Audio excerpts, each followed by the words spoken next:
What's up, y'all? What's up? What's up, everybody? Listen, today I was depressed earlier. I did a StreamYard with my family. Hey, Lolo. No, I'm not acting like Rico because everything stayed in my pants. Uh, hmm But hey, Andrea, Stephanie, Renee, just said that. How y'all doing this evening, not afternoon, because I slept a lot of the time. I got up early. I went back to sleep. StreamYard with my family. This is my first Mother's Day without my mother. She passed away last year. My family went and put flowers on my mother's grave. It's not in Houston. It's outside of Houston. My family has a cemetery make like an hour outside of Houston. But I noticed that my car made like a little noise and my check engine light came on. I think I just need an oil change. So I have to take my car in to get it looked at tomorrow. I'm off work until Wednesday, so I can take care of that. But thank you, Michelle's daughter. So, but I did StreamYard with my family. It was something to StreamYard with them while they're at the cemetery. So, okay, I'll do that next.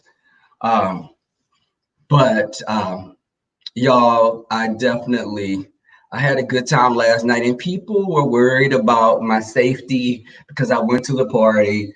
Um, I did get tested before. I do have antibodies. It seems that I've had COVID-19 before. I wasn't aware. I did get sick in January and I didn't know what the hell it was. I went to my doctor, got medication. I was sick for a few days and I got better because I take a lot of vitamins and I eat healthy. So I think my body just fought it off and I didn't know what it was. But I woke up like in a pool of sweat. I literally had to get out of my bed, take my clothes off because they were drenched, take my sheet off my bed because it was wet, and I had a chill. And I was like, what the hell is wrong? I went to the doctor. Uh, I had a little fever, but I stayed in bed for a while. And I ate ginger. I did the garlic thing with my soups, and I ate a lot of rice and chicken, and so I got better.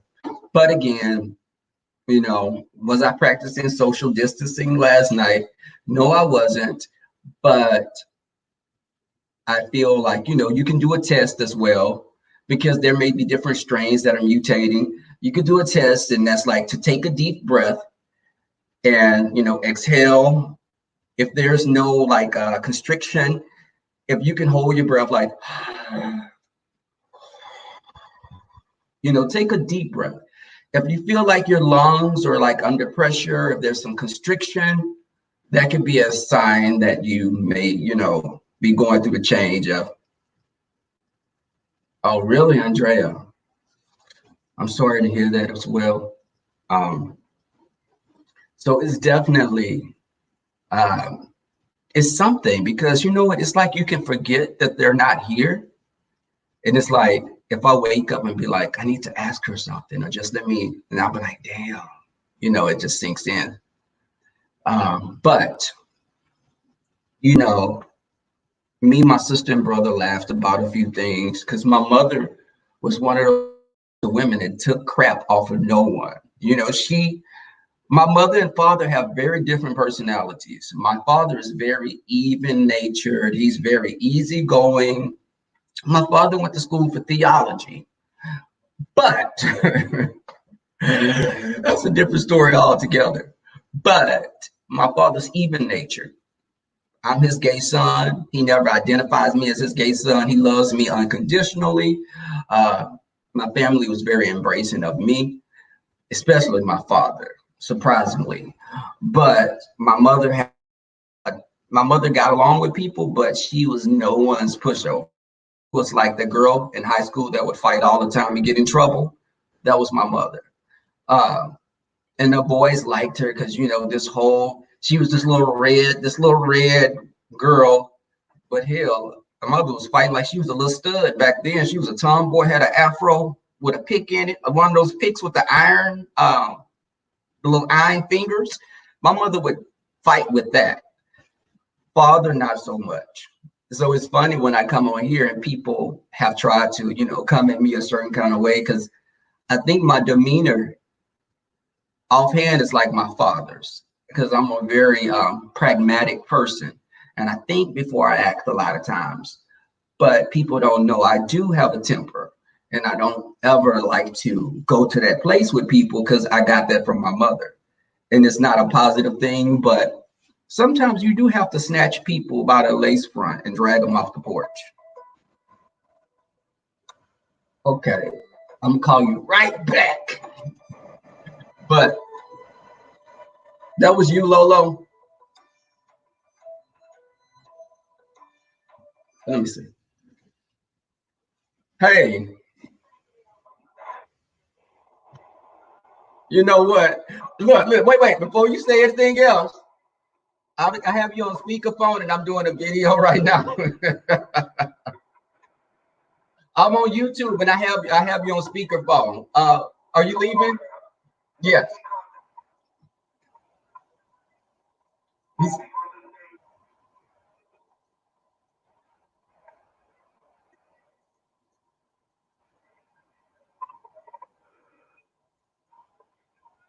Cut the bullshit. Mike, cut the bullshit. This instant. Cut the bullshit. You know? Listen, do y'all hear him speaking in tongues? Really?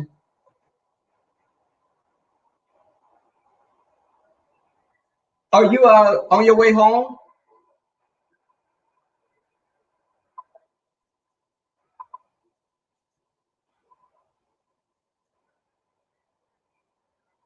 Mike, cut the bullshit. Mike, enough. Mike, enough. Listen, we're gonna have a bad connection in a few minutes. You keep this up. Now, listen. Are you on your way home?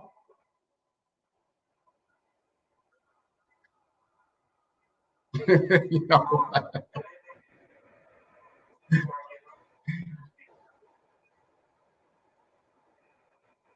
Oh, what? So you're busy? You're busy. What did you say? I couldn't hear. You said you're busy. Oh, okay. Same difference. Listen, listen. Are you gonna be? Did you go to the barber shop? Uh, yeah. Have you got cut up and everything?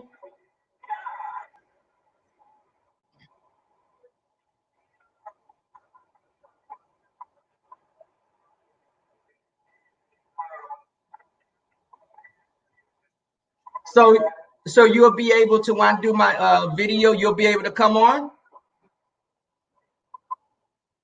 Yes, or either because I'm gonna have DJ on later tonight. What about you and DJ? Mike, cut the bullshit.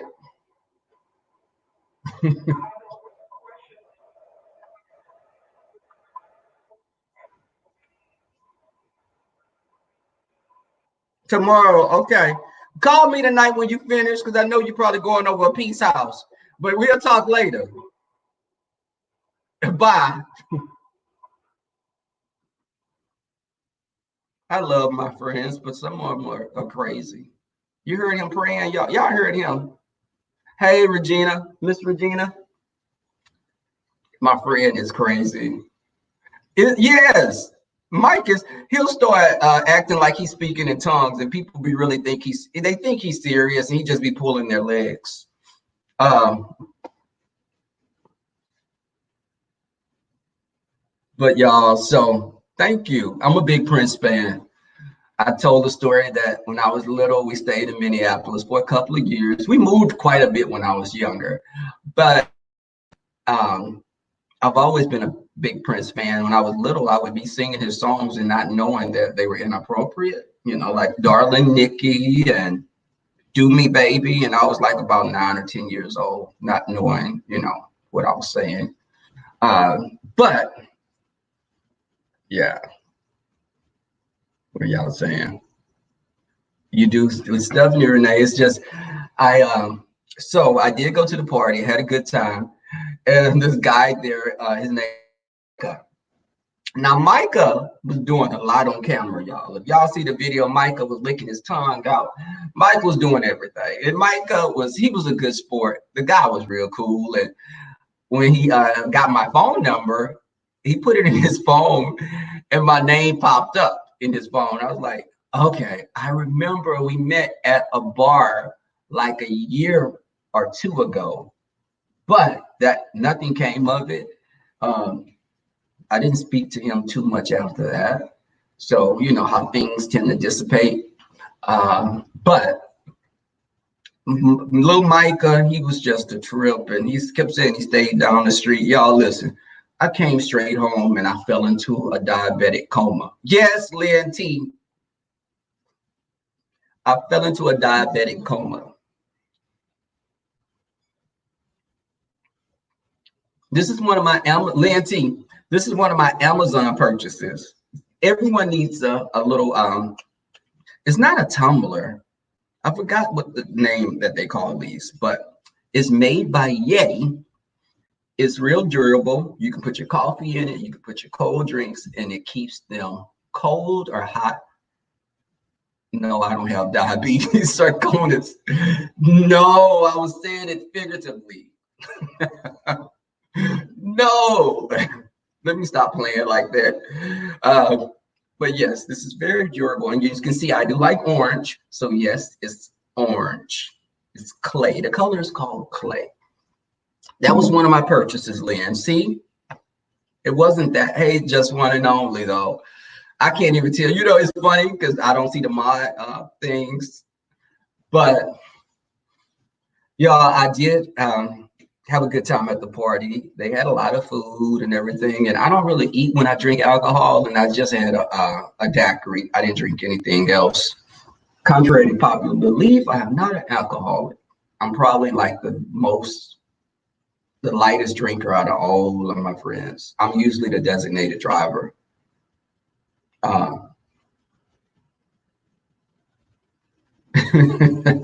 oh yeah, I want to show. Oh well, I got this watch also. Do y'all?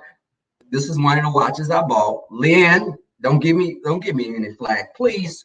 So y'all, I bought this watch. I thought it was a cute watch. It's like a gunmetal type of color, but I thought it was really cute. And it was like almost half off. So let me say that. I got it for a good price. And I got this other watch that I have to do resizing on, but I pulled it up on YouTube. And listen, YouTube has made me learn how to cook like Paula Deen. It's become a mechanic because I pulled YouTube up and I took listen, my car is a IS 250. And I'm saying that to say the lights are hard as hell. It's a lot of stuff that I just don't know about. When I first learned the car, I felt like I had to take a computer course. It's like it was things I didn't know what to do, and because I had the heated seats, the seats cool, they get hot. I forgot to turn the heater off. I forgot to turn the AC in the heat seat. Hell, I thought I said something wet, and it was the AC in my behind that made my booty feel cool sitting on the seat. Thank you, Miss Regina. Thank you.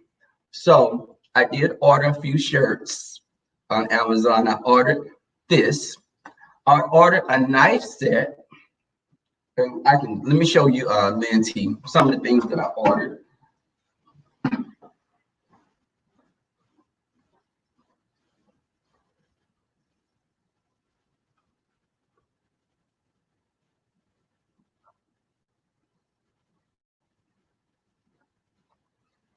So, and this came in, isn't this a cute little box? The watch came in this watch came in a nice little box also, but it wasn't like this. So this box is really cute. I'm gonna use it for something. So I was like, wow, I can put my little jewelry and my bracelets in it. But this watch that I got, I love this watch. It's just so cute. Isn't it? It's made out of KOA. I think that's Koa. It's Hawaiian. It's made from a Hawaiian tree, and it's wood. That's wood. It's like a stainless. It's like a stone washed metal. Let's see, y'all can see it up close. Company is called Original Grain, and they do a lot of watches like with whiskey barrels, bourbon. The wood is darker. They have different variations, but the watch was really, I got both of these watches at the same time, but I thought it was cute. It is very unique, and I liked that. And with the watch, they sent me this little, so the bracelet, this little bracelet came with the watch, so they go together for free. And I also got this ring. Well, these were two of my Amazon. Well, I got this a while back. I love this ring. See, Lynn, I was doing something that wasn't too, and I got this ring. It's like an eagle. I thought that was so pretty unique. I like unique things like that.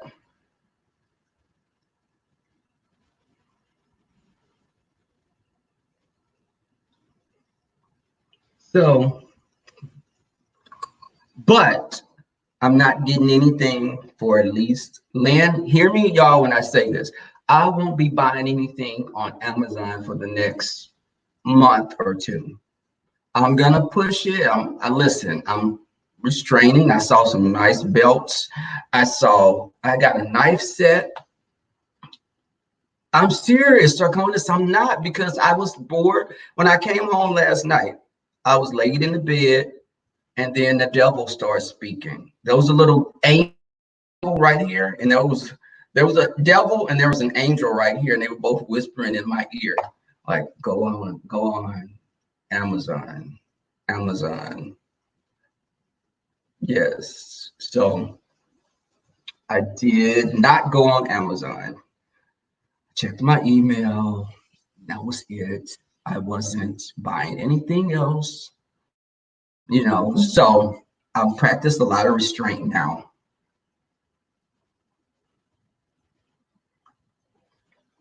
But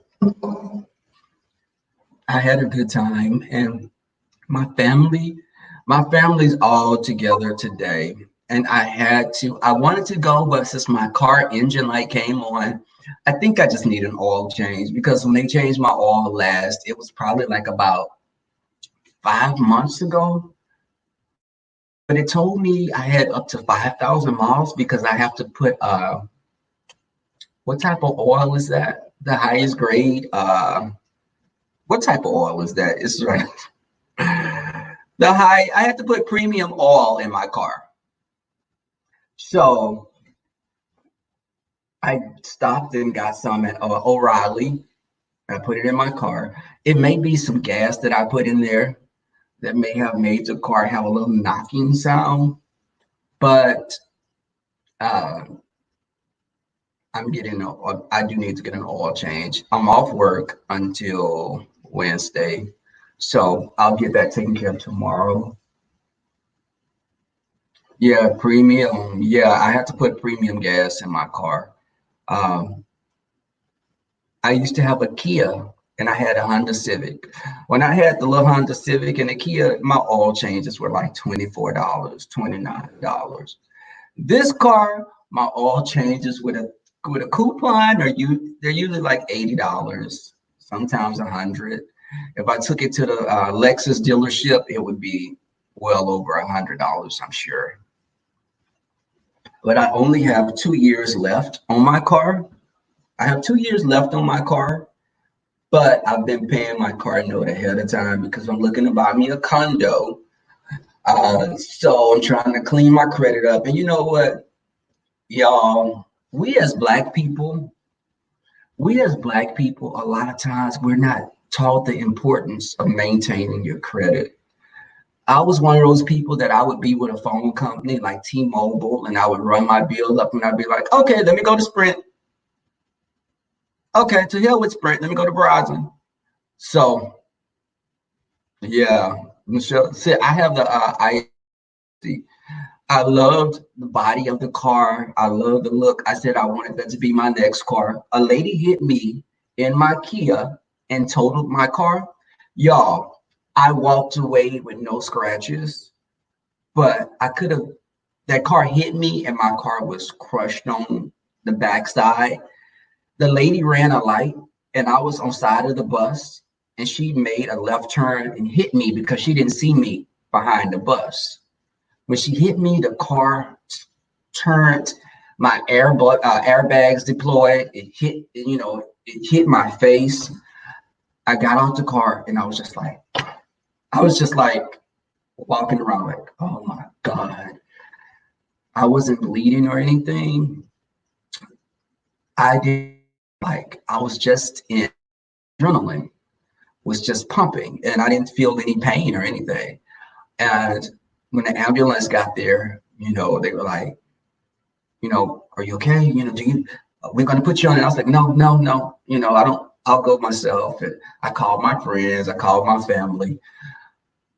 The car, I could drive it to a little side street and they towed it.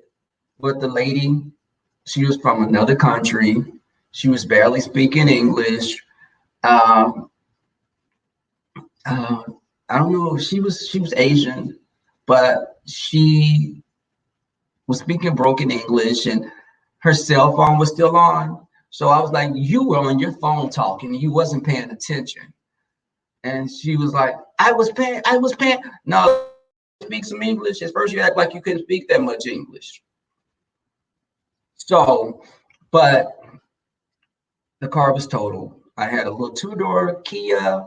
I had a little Forte, a Kia Forte coupe. It had the leather seats. It had the sunroof. My little car was bad. I love that little car. I could fill it up with like $25, no more than 30. My oil changes were $24. I said, after the Kia, which car do I want to get? I posted pictures on my community page of the accident, of the car. When I was talking about my survival stories, that I was in 2 accidents as a kid. My stepfather had to have metal rods put in his leg because he had to walk in a crutch. He was in a wheelchair. He was thrown out the car. I was a little baby. I wasn't a baby. I remember them putting me in a sink and putting cold water on me. And me being who I was a little ham, y'all, because I was trying to cover myself up, and I was like, "Oh, they looking at my private." This is all I was thinking. All these strangers, my mother always told me, if someone touch on you, no one's supposed to touch on you. And I was like, all these damn people touching on me, and I'm naked in the sink. I was like, I was covering myself. I was like about 5 years old, 4 or 5, and I remember this. The other time, it was a lady ran a light and she hit my family in the car, and our car swerved and hit this post in the gas station. She ran a light. Then our house caught on fire. It was the 2 car wrecks. Our house burned down. It had electrical problems. The house burned down. One of our friends of the family came and helped us get out the house. And I heard all the guns shooting. My grandmother kept a lot of shotguns. This was in the country. The shotgun was going off. You could hear the bullet. The ammunition was exploding when the fire was hitting them. My grandmother kept the shotguns in her room. She was in the country, a Black lady. This was in East Texas. The last time was when our house here in Houston flooded. For the big floods that we had here in Houston, the fire department had to come and get me and my roommates out the house. The house was like about 3,500 square feet. Beautiful house, quiet neighborhood on the north side of Houston in an area called Spring. But the neighborhood had a history of years ago. It flooded really bad, and we wasn't aware of it. But the fire department came and got us out. The streets, people were riding jet skis and canoes down the street. It was that much water. So I've always looked at myself as a survivor after all of that, because it seemed like, and I dealt with alcoholism in my family. So that's why I always give people, I don't just look at people and judge them, because you don't know their stories. Some of that stuff that happened to me could have drove me to be addicted to drugs, or, a lot of different things. It could have made me spiral, over the edge. But, I think that is my testimony, that, the surviving, my siblings were in the house. We could have all burned up in the house. But if we didn't, when it flooded, we were prepared. Listen, I had my dog. I had a miniature schnauzer. I was holding my dog. I had a backpack and I had a duffel bag. My other roommate, Jarvis had his bag. He had a big duffel bag and a backpack, and he was holding a retriever, a big dog. Our other roommate, we let a friend move with us because the house was 5 bedrooms. So each person had their own wing of the house. We let a friend move with us. When I tell you, this boy had no testosterone. He didn't have like he didn't have a teaspoon. It was no testosterone, because when we had to get out of the house, he had his little makeup bag. He had a hair dryer. He had the shoes in the bag. And I told him, I said, dude, the fireman said 2 bags. There are other people that have to get on this vehicle. There are other people, there are elderly people, there are people that are disabled, there are children. You can't bring all these extra bags. He said 2 bags. So he was that. So you're pissed because you couldn't bring your makeup bag.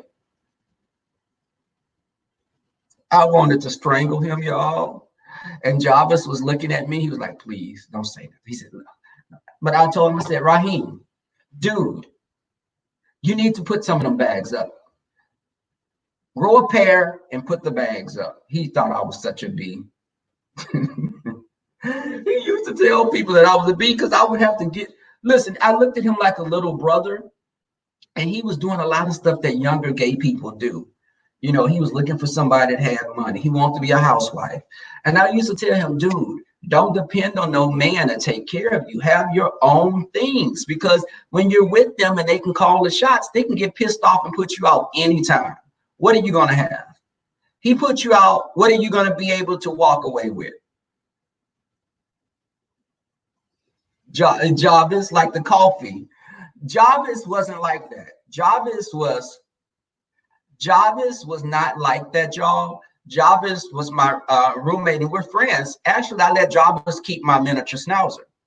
It's a long story with that, y'all. Me and Jarvis years ago used to be in a relationship. I told him, Jarvis went through a stage, y'all, and he was like, he started drinking.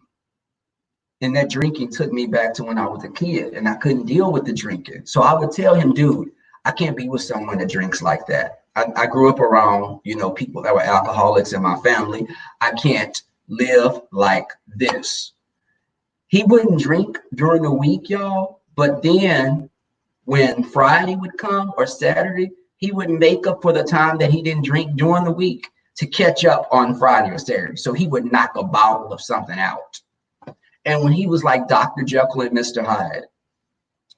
So I just saw myself boiling when he would do that. Yes, I would start just boiling, and anything he would do would irritate me.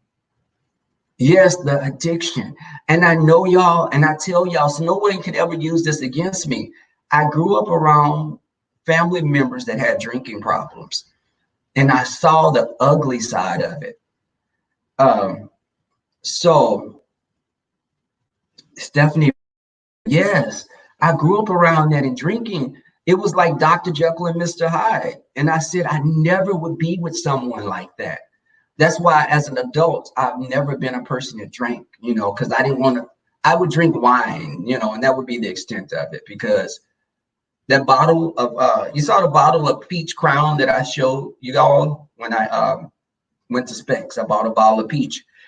I gave it to my friend Zeke yesterday as a birthday present, because I was like, listen, it's going to be a while before I'm having people over my apartment.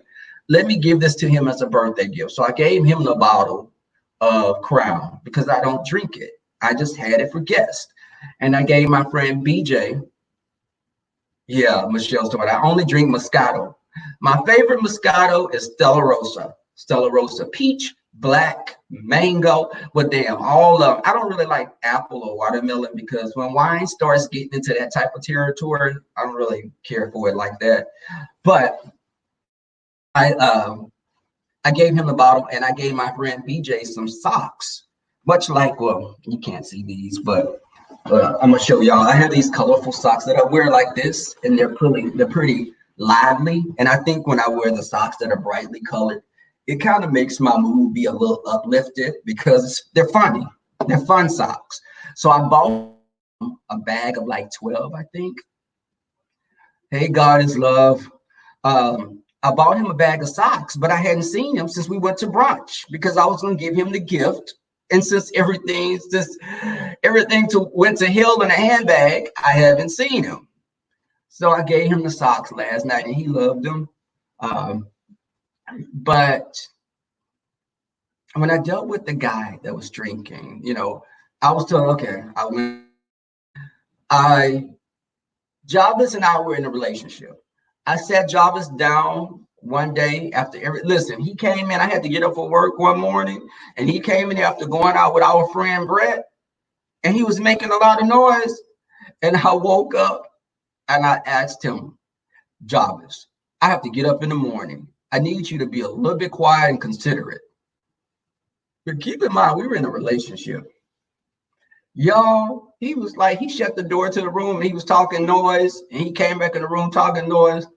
I picked up a bottle of cologne that I had by my bed, and I just threw it at him hard as I could, and it shattered.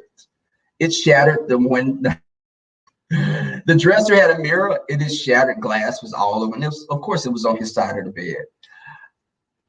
That scared the hell out of him, and he took off running out of here. And I told him, next time it's gonna be your ass. And he took off running. I never saw myself doing that with someone. I sat him, and that morning when the evening when I came home, he was like, "You threw that bottle of cologne at me," and I was like, "You know, I'm not gonna do this with you." I sat him down and I said, "Jarvis, this is not working." And he's like, "I don't drink that much." I was like, "Dude, you catch up. I hate when you drink like that." I said, "And you've been doing this on and off. You know, you're smoking weed all the time. I'm not a weed smoker. You're drinking all the time. I can't do this." And I just told him, "Listen, I don't," and you got to be real with people, because I can love you, but I can love you enough to let you go. I saw people in my family that stayed in these loveless marriages, and they stayed with people for 20, 30 years, miserable, sleeping in different rooms, husband cheating, wife just detached emotionally. She's checked out. And this is women in my family, checked out. They have kids. They're staying with each other because of the kids. Listen, we don't have kids. We got dogs. I'm giving you the kids in the divorce. I let him keep my dog. I bought my dog. My dog cost me $1,200. Schnauzers usually don't cost that much, but my dog was a liver pepper color. You know, y'all, I do the most sometimes. I got him from a breeder. I knew who his grandparents were. I knew he had no type of defects. His papers. He had green eyes, brown coat. Now this is a miniature Schnauzer. They usually don't come in this color. The dog was $1,200. I got him. He was like 12 weeks old. But his name is Taboo. Taboo was a little bad, little something. He would tear the trash up. He did a lot of stuff. So, and Jarvis was in love with Taboo. But when I told Jarvis, I said, "This is not working." I said, "Listen, you know, I just don't feel the same anymore. You know, I'm not in love with you anymore. I love you, but I'm not in love. I don't like who you become when you drink." Taboo. That's exactly how it's spelled, Miss Regina. That's exactly how I spell it. But I told him, I'm not in love with you anymore. This is not working. I'm miserable with you at times. And I don't want to make you miserable being with me because of me not wanting to be with you. And he told my friends that he thought we were going to get back together. No one wants to be miserable. Hey, reserve parking. No one wants to be miserable. And I felt myself becoming angry with him. Y'all, you know what? This man could sneeze and I would roll my eyes. He could, I would be like, "Oh, this nasty. Oh my God, he's disgusting." Or like if I would fuss like about things like, "Jarvis, you pissed on the toilet again, dude. Why, I'm not your maid. Start raising the lid of the toilet up. Do I have to get some tutorial to show you how to pee in the toilet?" He was like, "I'm not pissing on the toilet." I said, "So we got a little house elf that get up in the middle of the night and piss on the toilets." Y'all, how he chewed his food, how he burped. I was like, "Oh my God. Oh, please don't touch me. Get away from me." No. But we got through that. Strangely enough, we became roommates. It worked out for me because before I ended the relationship, I felt we had separated like 6 months prior to. Mentally, I checked out the relationship 6 months before. And we lived together. We got a 2-bedroom townhome. We're friends now. He has a partner and everything. I let him keep, yes, Candy Cane. I let him keep the dog. I was like, listen, you can keep Taboo. Now, because everybody was like, why didn't you take the dog? I said, this man would take Taboo to the vet. Taboo would sleep in the bed with him. That was like his little ride or die. And I didn't want to destroy him like that. I'm not that kind of person. So I let him keep Taboo. But who I am, baby, y'all, I drafted up a paper.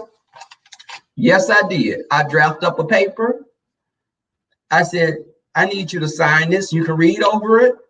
You know, I need you to sign this. And he was like, what is this? He like, wait, what is this?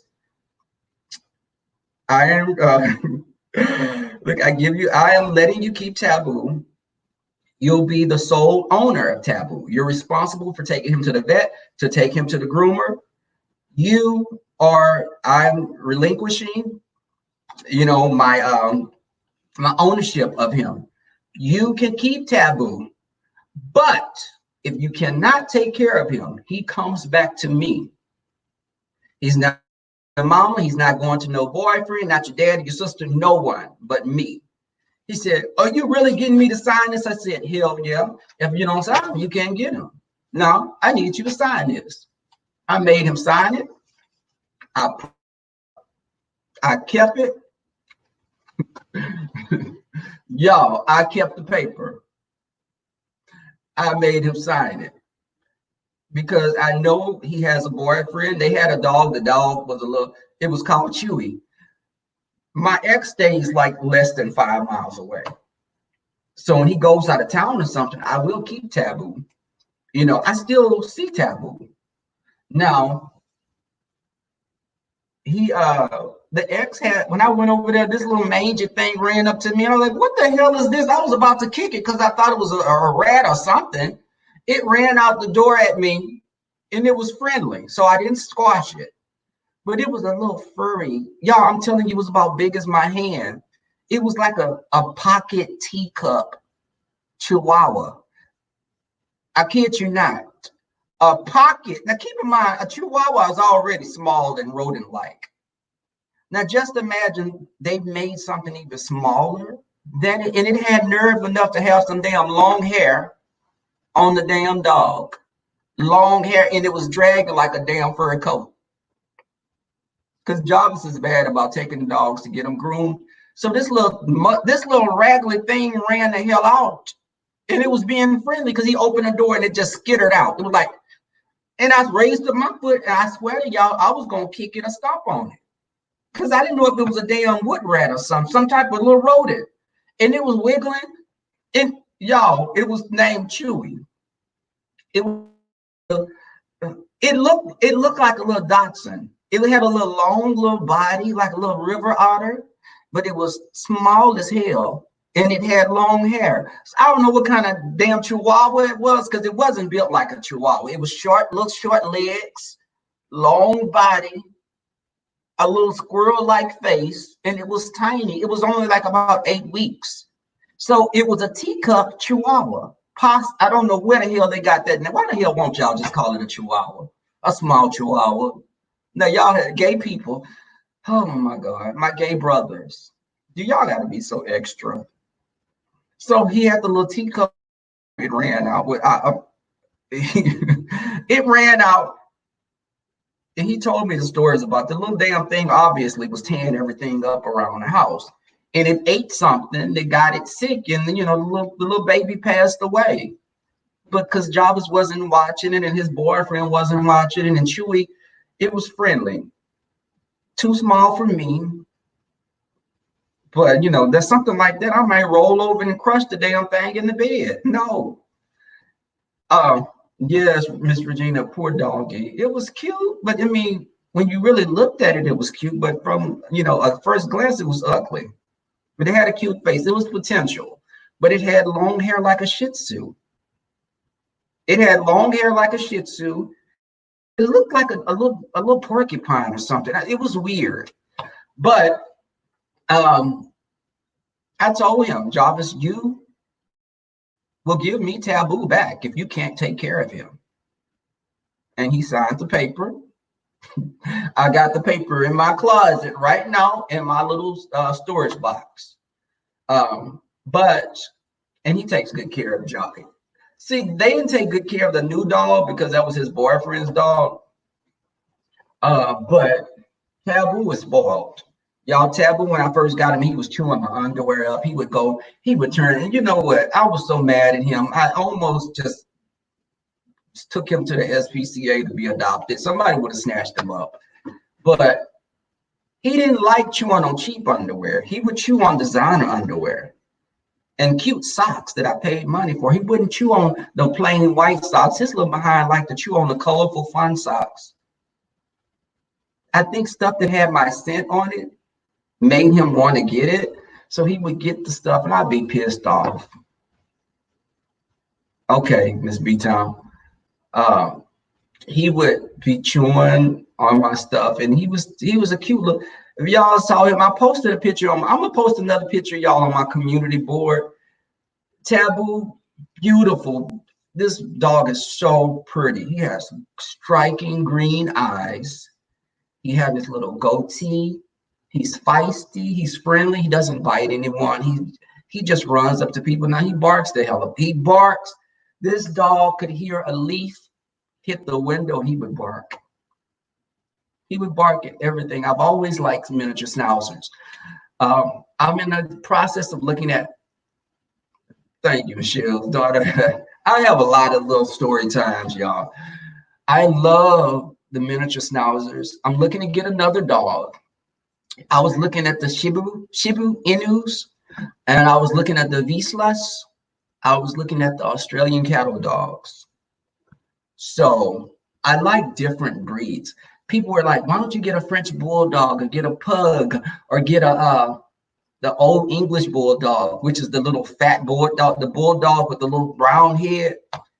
I don't want any dog that have breathing problems, that snore, all that stuff. And those dogs, I don't like the smushed in face dogs anyway. I had a Shih Tzu years and years ago. I want a dog that I can take jogging. I want an athletic dog. Because I want to go to the parks. You know, I like the outdoors. So I'm looking at the main dog. If y'all ever pull up this dog, the dog is very striking as well. The Australian cattle dogs, they come in a blue color and they come in red. They're called Australian blue heelers. The dog is very active. But they use them in cattle roundups. But I wanted a dog that was not too friendly, but will bite you if you get out of line. I wanted something like that. The Vizslas are beautiful dogs. They look like Weimaraners. Beautiful coat. I was looking at the Brittany Spaniels, but they don't call them Spaniels anymore. They call them the Brittany. Beautiful dogs. And I was looking at, what was the other one?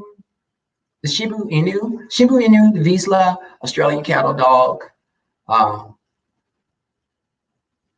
Yes.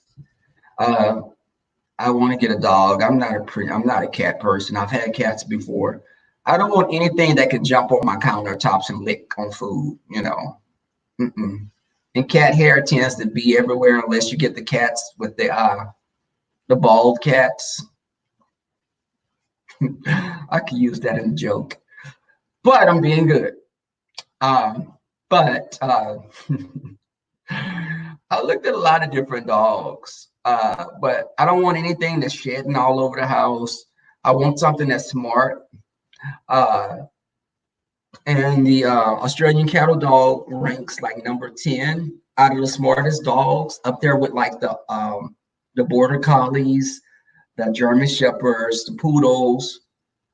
They're very smart. But that's a lot of energy. If you don't take that dog and exercise it every day, they're so smart that they'll direct their energy into tearing your house up.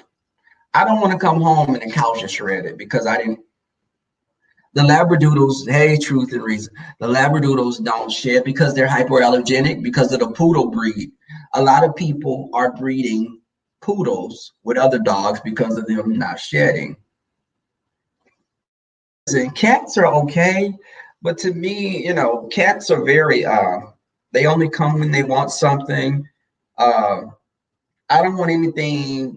I left something on the counter like a sandwich and you just jumped on it and licked on it and I come back and eat it. No.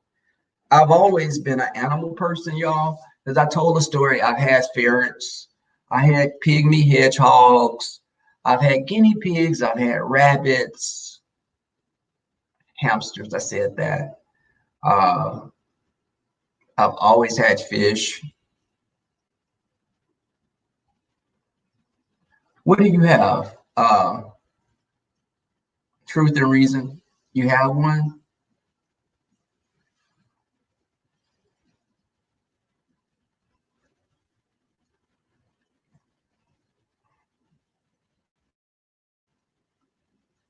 Let's see. But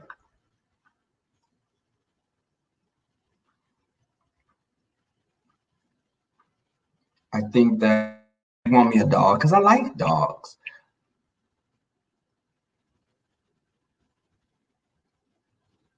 You like the big cats, like the jaguars, leopards, tigers. I like them. I like the. I definitely like uh, those types of cats. But cats are the difference between a cat and a dog is you were to pass away with a cat is not gonna think about you. They're gonna walk over, they're not paying attention to you. Now a dog will mourn, I think, they'll probably lay on side of you. Oh, you have a therapy dog. Oh, a chocolate labradoodle. What's up, Jay? I'm talking about me getting a dog, Jay. I was talking about my dog. I want to get another dog. Um, no, not right now because I want to wait till all this COVID stuff is over with. And I want to get a dog when it's hot because I don't want to be housebreaking a dog in the wintertime. So I'm not getting a dog probably until like next summer, but I'm researching all the breeds. I know I don't want me a small little dog. I want a dog that's probably like about 30 or 40 pounds. You're going to get what you want to get, Jay? What breed? I've researched so many dogs. I know all the breeds and their temperaments. A boxer. Boxers are very energetic. You have to be a dominant owner because boxers are dogs. They're not for first time owners. A boxer will definitely challenge you. That's like, and they're friendlier than a Doberman or a Rottweiler. They're good with kids, but they're very bouncy. They're bouncy. They'll knock you over. They'll knock little kids over jumping up. And the boxers, my friend had like three of them, beautiful dogs. Uh, they're brachiocephalic. They call them brachiocephalic because they have the face that's a little smushed in, kind of like Shih Tzus, but not as smushed as a Shih Tzu. Sometimes those dogs have like, they be breathing like hard. Okay, Michelle's daughter, yes, we all know you're dominant. You're dominant. But I do want to get a dog. But I'm looking to buy me a condo within the next year or so. So my car, I have 2 years left on my car, but I'm paying it off in a year. That's my goal, to pay my car off in a year.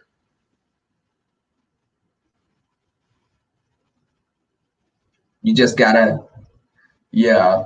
I love dogs, but to me, dogs are like having a little kid or like in a new relationship because I tell my friends that always talk about relationships, y'all all want one until you get in one.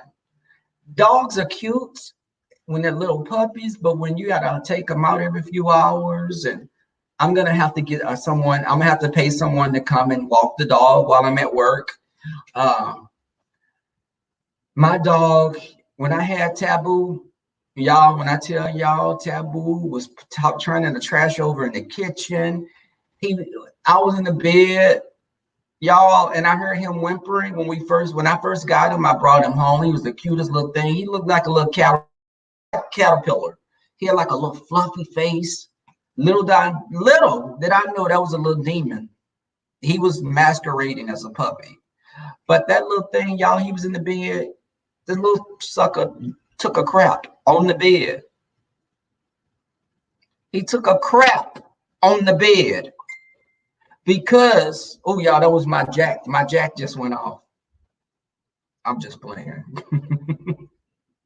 Because they be messing with me talking about that when I'm like, child, that's my notifications on YouTube. I got my jack silent.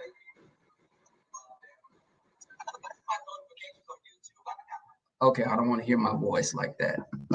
But he took a crap on the bed.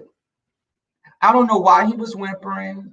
I'm waking up, I'm like, oh my God, Jarvis. Because Jarvis and I were together. I was like, okay, it's your turn. You said you taking him out this morning. And he was like, huh? I said, oh God, okay, let me get up. I looked up and he was just on the edge of the bed looking at me with those little innocent eyes. And right on side of him was some little chocolate goodness. Looked like some little snickerdoodles. Good thing he was a tiny little puppy, but it was still droppings on the bed. And they were like, let me tell y'all, they were on the corner of the bed. He was so smart. He so small he couldn't jump off the bed because the bed was high and he was scared. So he just took a little dump on the corner of the bed. And I had to take him out in the middle of the night. And I was like, I'm not doing this again. I can't do this. I took him out, y'all. He would, if he saw a little cat, he saw a squirrel. If I'm like, okay, well, he's acting like he got some sense. Let me let him off the leash. We're at like a bayou. And it wasn't a bayou like that would have animals that could eat him or anything. It was like a little small little bayou. And it was trails and I could see the grass and there would be like grass snakes. I don't know if they were, some of the snakes may have been a water mother. He would run up on stuff and I would have to put him back on the leash. He barking at the turtles. I was like, you don't want to act like you have no sense. He embarrassing me because he barking at people. They think he gonna bite them, but he's just barking to be friendly. Schnauzers are very yappy little dogs.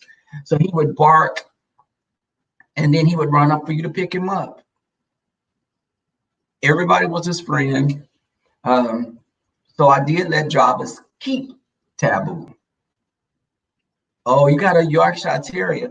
You know what? Those little Yorkies, the Yorkies think that they're Great Danes. They don't even know that they're as small as they are because of the Terrier. The Terriers think that they're all bad. They think they all are just the baddest dogs on the block. Don't get you a Jack Russell Terrier. Jack Russell Terriers are a nightmare. And people look at Frazier and they all want to go get a Jack Russell Terrier. Those dogs are high energy. They will kill other little animals. If you have if you have hamsters or rabbits, a Jack Russell will kill them because they were bred to be ratters. They will kill small animals and they will catch a bird. But the Yorkies are sweet. But Jack Russells, I wouldn't recommend, and they will bite a little kid. A little bad child try to pull the tail or something, they will bite them. But they're beautiful dogs as well. I like the wire-haired ones. And those dogs can jump and they are escape artists. But I want to get the dog. I want to pay my car off. And I told y'all before I was talking about credit.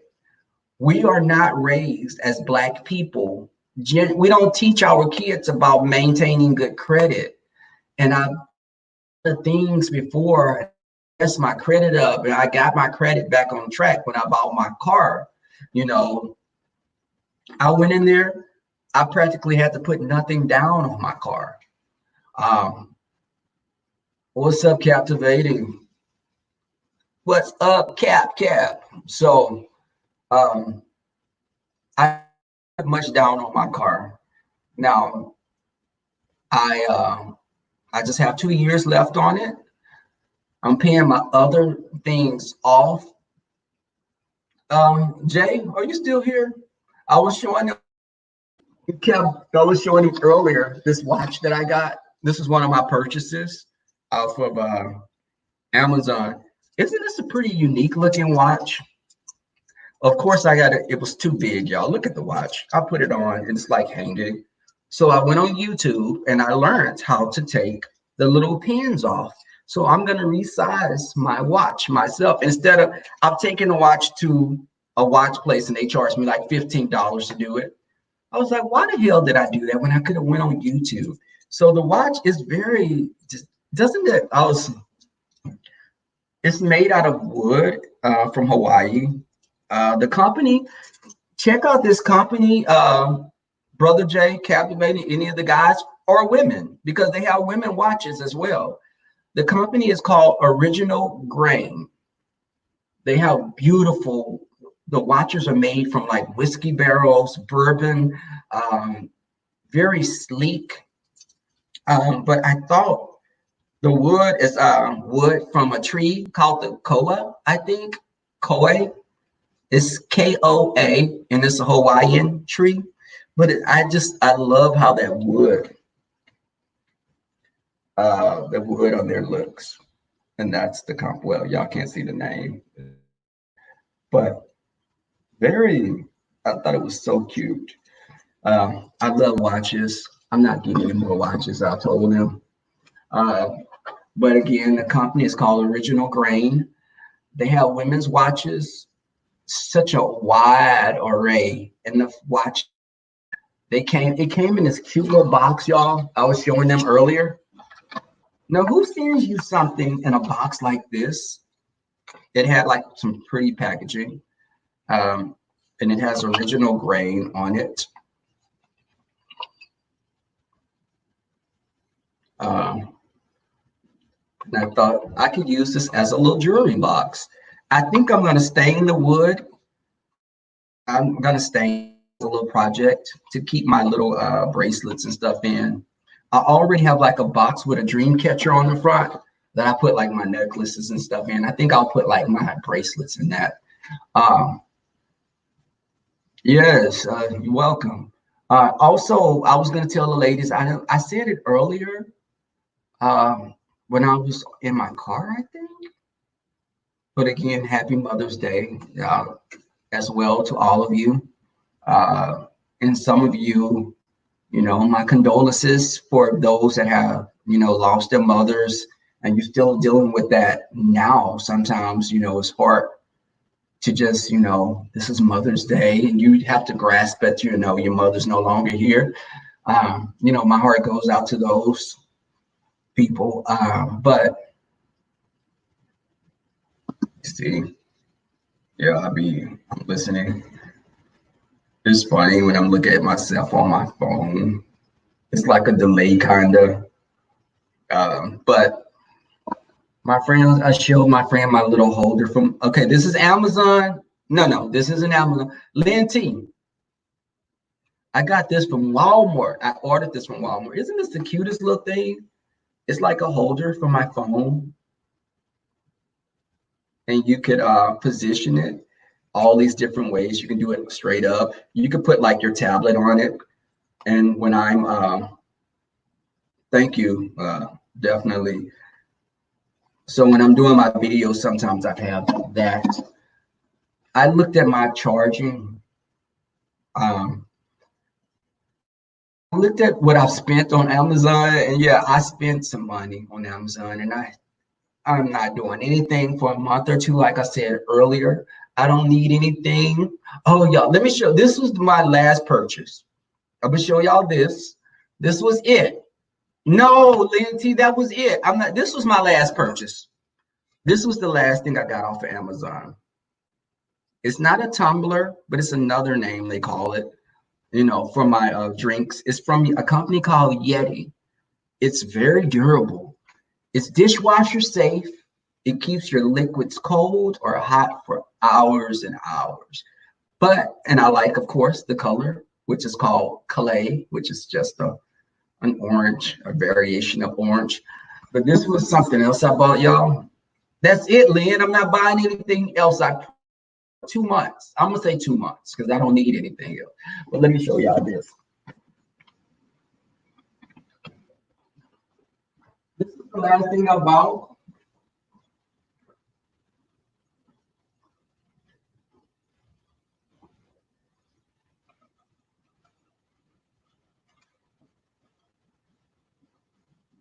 Okay. I bought this. This is in my kitchen. Isn't this a nice set of knives? Who doesn't need for my kitchen? This is not for any other purpose. This is for educational purposes for my kitchen. And it has like a on the side, and it has like 12 knives for cutting. You got your meats and everything. But I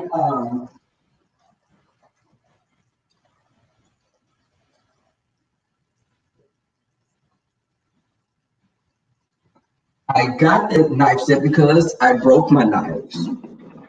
Let me tell you what happened. When I first moved here, I had some canned goods that I needed to open, and surprisingly, I hadn't got a can opener.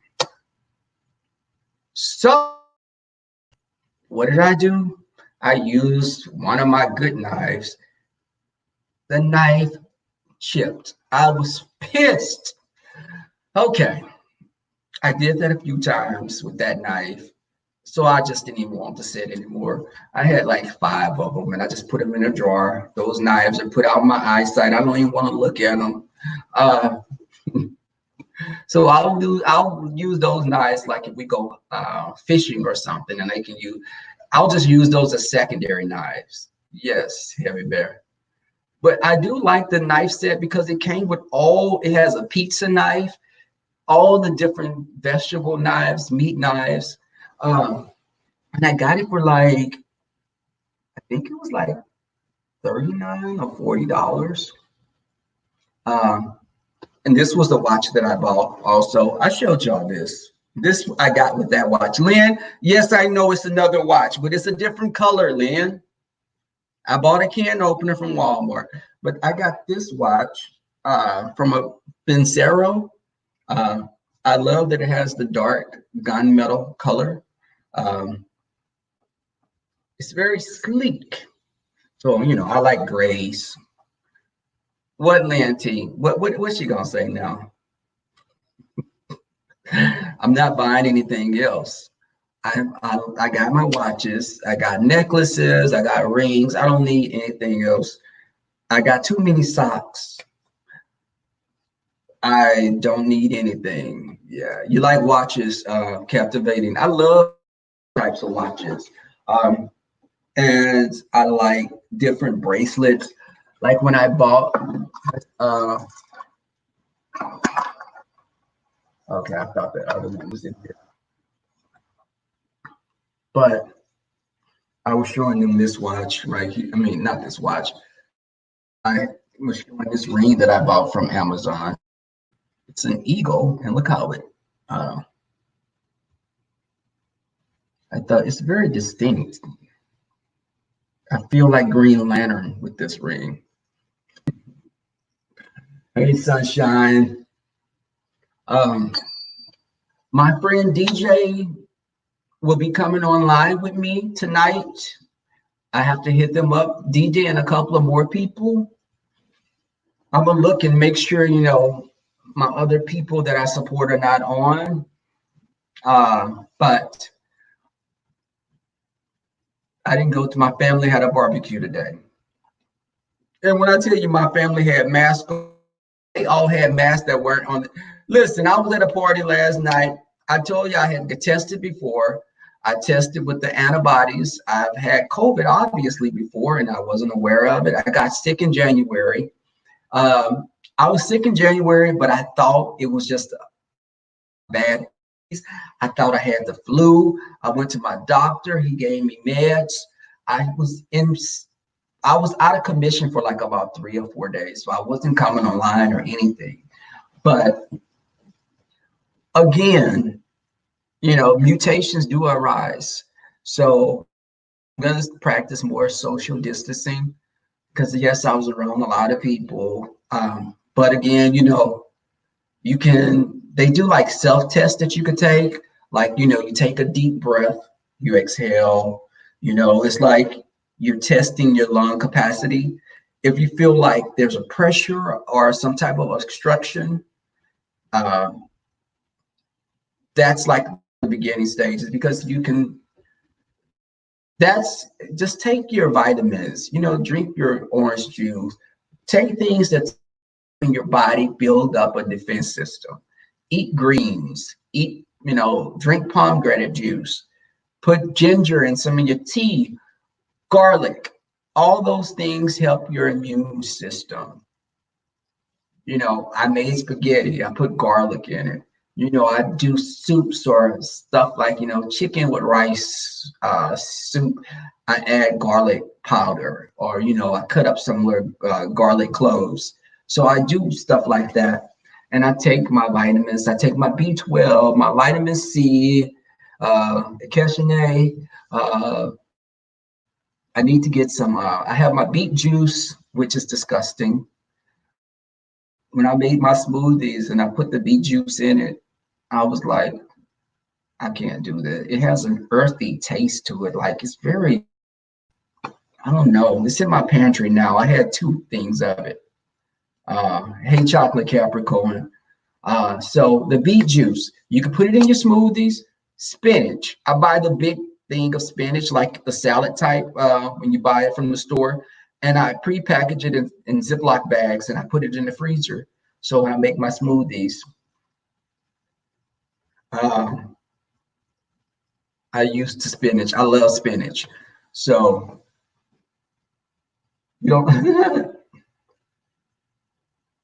that's good, Lolo. You be like, take your deep breaths. Inhale, exhale. You got to test your lung capacity just to see, the airways are clear. I've been catching up on my shows also. A show that I love, I watch Sirens. Do y'all watch Sirens? It's on Freeform. That show is so good. I'm going to start watching Motherland also because when I watch shows like that, that helps me with my writing because it's sci-fi fantasy.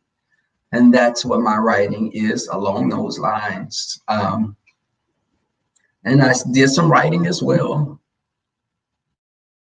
Hey, Vanderpool. Let me see. I'm going to picture of my taboo on my phone, come to think of it. I'm going to pull up my Facebook.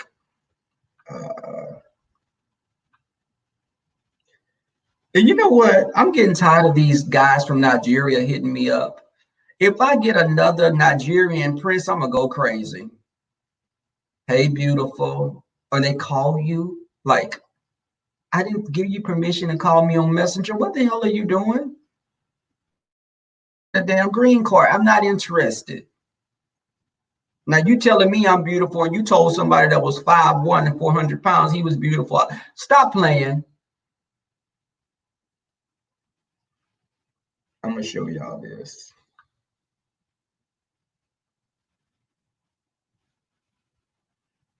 Where are my pictures? Okay. I think I have my picture here.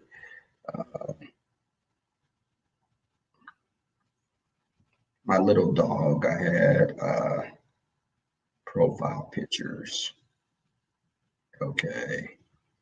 Let me see, where is it at? Okay, here's Taboo. This is one picture of him with me. Y'all can barely see him.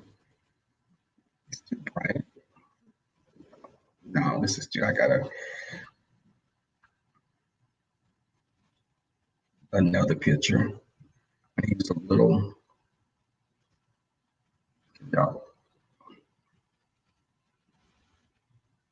That is taboo. That little face is right there. We got him in trouble because he and look at his eyes on here. Beautiful dog.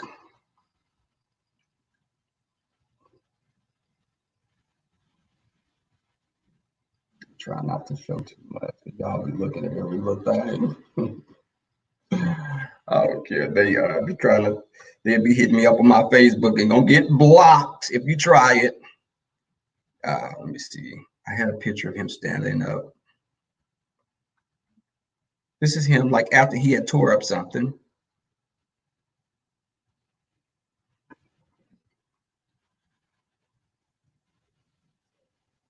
He had torn up something and he was just yawning.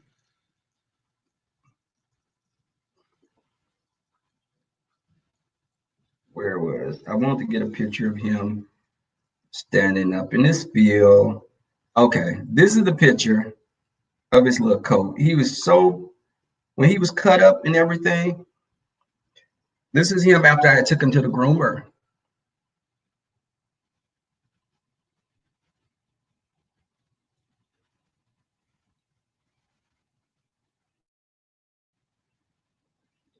And just bad, y'all. But this is the thing, him being cute a little like that, he would tear everything else up. Oh, y'all, I have a picture. Oh, I have a picture of Tracy too, y'all. I have a picture of Tracy.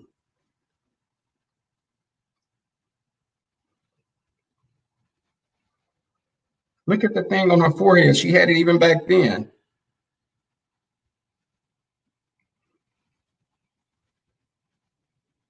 She forgot to put the hair over and cover it up. Girl, you slipping.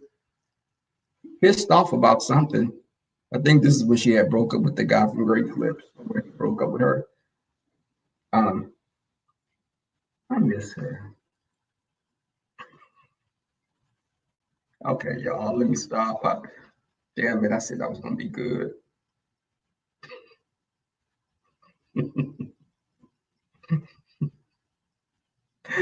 Lord have mercy. I this is the ex-boyfriend of me. This is my ex-boyfriend, and this is my friend Zeke. We were in Miami this year.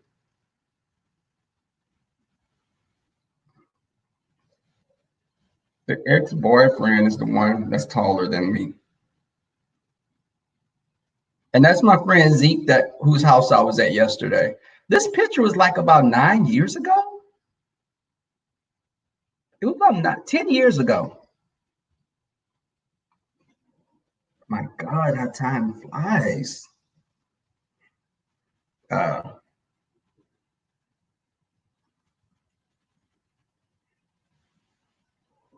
it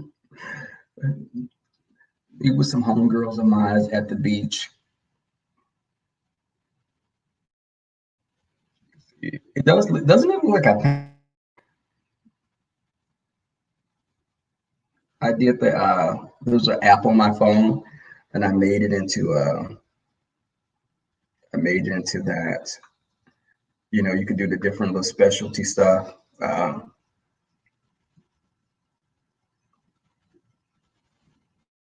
But okay, y'all were asking to see my tattoo. This is my tattoo that I have on my stomach. Well, y'all see it? I didn't want to be trying to strip on YouTube, of course. Spider web, get it? But I thank you, Lolo. This was a girl, y'all. This girl in New Orleans. I took a picture with her. Look at what she has on. That's a shirt. Well, it's a she had her stuff painted. Okay, this is me and Taboo again. Little sweet. Well, let me see. Little sweet Taboo. This was that was like 9 years ago. He was only like about a year. Taboo was old. Taboo was like about, he's probably like 10 years old now. Because in this picture, he was like about 6 months, I think.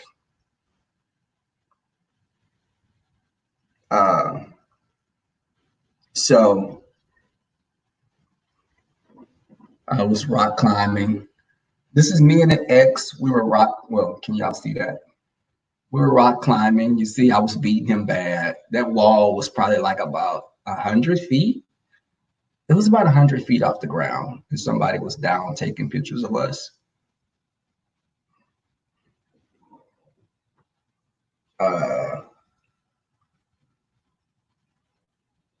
my God.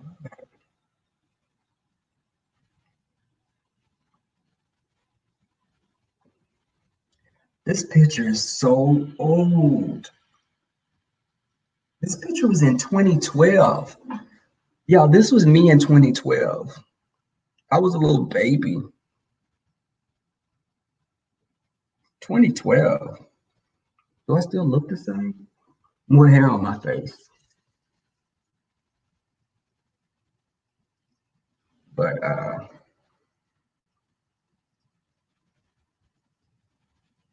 me and BJ have been friends forever, and this is my cousin with us. This is in 2012. Me, BJ, and niece. Isn't she a beautiful girl? This is me, Red Scorpion. Red Scorpion, me, and my ex-boyfriend.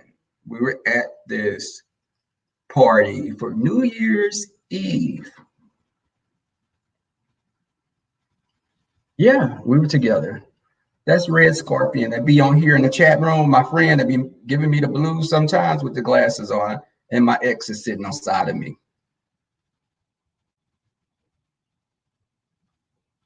Yeah, he was lit. He was lit. Oh my God. This picture right here. Remember I told y'all about the person I had to put hands on? I was a little sweet little innocent angel that fell from heaven because I had violated the code of ethics. This is, remember when I told you about the guy I had a fight with because he would always try to bully my friend BJ, and he was feeling like, I'm from Detroit. Yeah, I'm from Detroit. And I was like, I don't give a damn if you're from Detroit. I'm from Texas. So what that mean? And no offense, because I got Detroit, my mom from Detroit, she'd be quick to come with them hands. And I have friends, my friend Terry is from Detroit. I love her to death. But this guy is a different type of Detroit person. Like we got a different type of Houston person. So he's in the back, glasses on, and that's me, my ex-boyfriend, and BJ is on side of me, and the guy in the background in the picture, because I didn't really think I had many pictures of him. He's in the back with the glasses on. You see, he even looks pissed off in the picture. He's the one in the back. And I really wasn't feeling him. You could tell by my face on the picture. I was like, okay. That was in 2012, I think. Yeah, he's built like sponge. If you see him now, it seems like he ate the old him. I see a picture. I have a picture of Brianna in here also. Hey, Bree. I have a picture of Bree. Y'all, Bree had red hair back then. In this picture, she had red hair. Do y'all think y'all think that Bree looks good with red hair?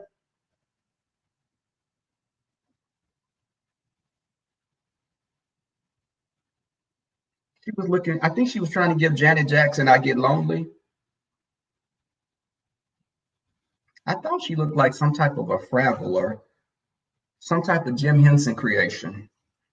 Let's see. Uh,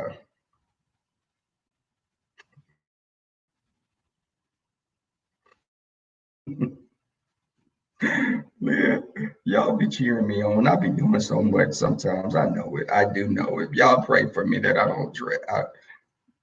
Mm-mm.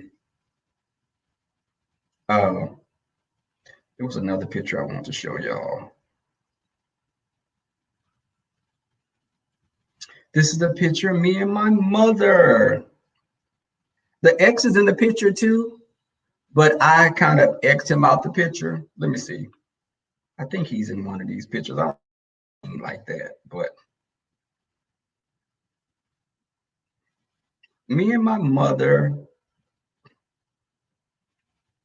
me and my mother at the house.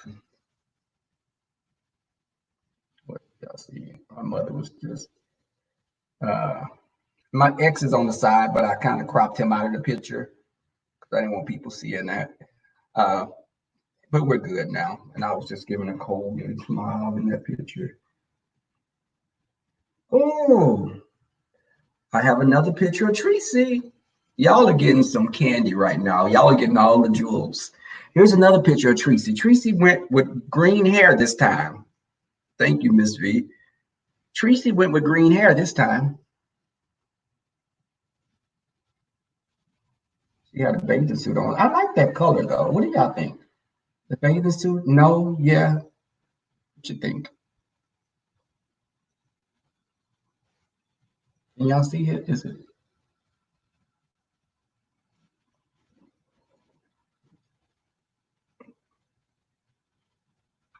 what?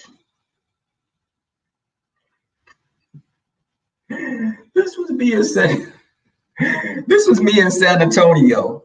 I went to Fiesta, Texas, and this was in 2010.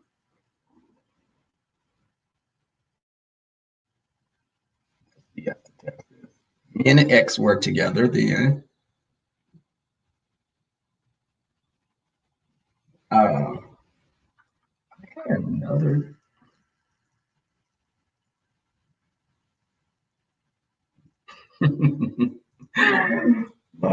Lord bless me now, please, Lord. This is a picture of my father. I be sharing some stuff. I don't care. Um, this is a picture of my dad.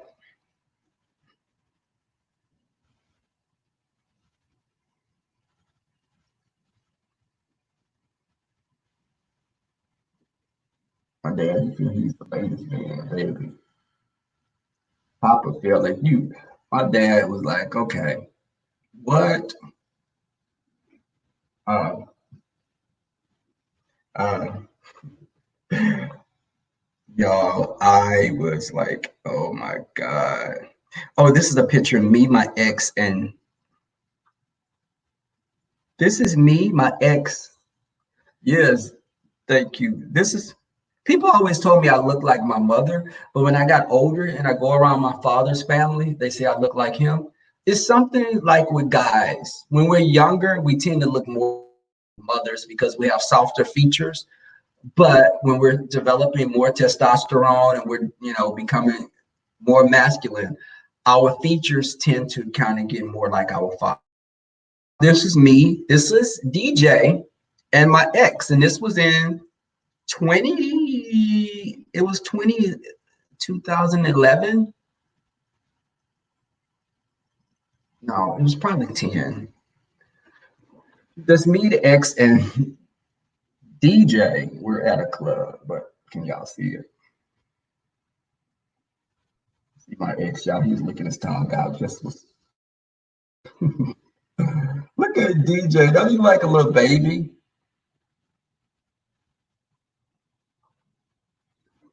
And that was when my hair was struggling. I was going through a struggle. I didn't have my edges in my face, so it was way down there like a little skin, chin strap.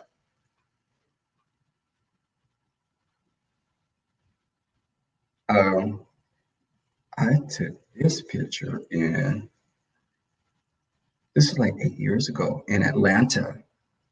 I was in, oh, thank you, Lanty. I'm still a little fresh little baby though, mainly. This was in Atlanta. Uh, and you could tell the fashion, y'all, how fashion changes. Those pants were straight leg or kind of probably boot cut. Baby, you couldn't tell me I wasn't fly in that picture. I was like, okay, what you gonna do? What, who gonna check me, boo? And remember when I told you about the two dogs? Lolo, you know we'll have a good time. Remember I told you about the Labrador? Well, he's a Labrador mix. And Javas carried this dog out when our house flooded. This is him in Taboo. I got this picture at my desk at work. Wait, hold on. That's Pete. Pete was the dog that we had. He passed away a couple of years ago. Sweet. Look at Taboo. The little, you could tell his eyes. Look at the little demon eyes. He had probably torn up something right before this picture. And he used to bully. Hey, John Stewart, my brother. He used to bully Pete. Pete was so loving. Taboo was a bully. He would try to fight him. Not, he wasn't fighting him, but he would be like, y'all, look at this girl in this picture. That's me and the ex again. And this girl was dancing. She said, look at these cakes. And she bent over. I can't show that too close because somebody had their shirt off, but me and the ex in the background. The other person, he was very lit. Okay, they asked me to show my stomach. Somebody was asking for me to. Yo, look at this. Listen, this was 10 years ago. I did have my tattoo then. And someone said, show me your, okay, that's my spider web tattoo on my stomach.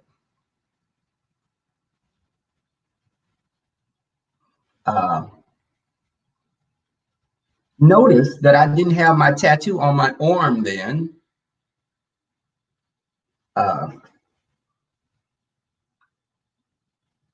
But they were like, let me see your tattoo. I was like, no, It's like, okay, damn, you keep asking. And I had been drinking some margaritas. So that kind of led to everything. Lynn T, y'all, I was scared this horse was going to bite me. I was in Galveston, Texas, and I was feeding the horse. And I was like, okay, y'all, does this horse bite? But I thought he was going to bite the end of my fingers. And that's why my fingers were like, okay, you said he don't bite, but I really don't believe you. I was on a friend of mine's boat. We had went out into the Gulf. This was a picture, and yes, I had bootcut jeans on. I hate to see these old pictures. This was my friend. My friend and his partner have a boat, and they took me and a few other friends out on their boat. That's the inside of the boat.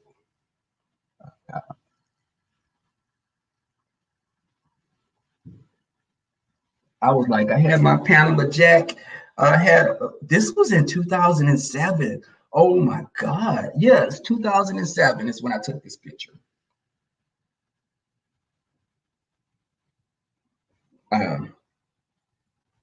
November, the date on it, November 2007. My God, it's just some of these pictures, they bring back a lot of memories. I was in Atlanta and I met this girl that's a comedian, her and her girlfriend. Beautiful. We were at this restaurant and they did brunch there. That was her and her girlfriend and me. The one in the middle does comedy, and that girlfriend, beautiful. Isn't she pretty? That girlfriend. We had a good time. And that was in 2011. This was in 2011.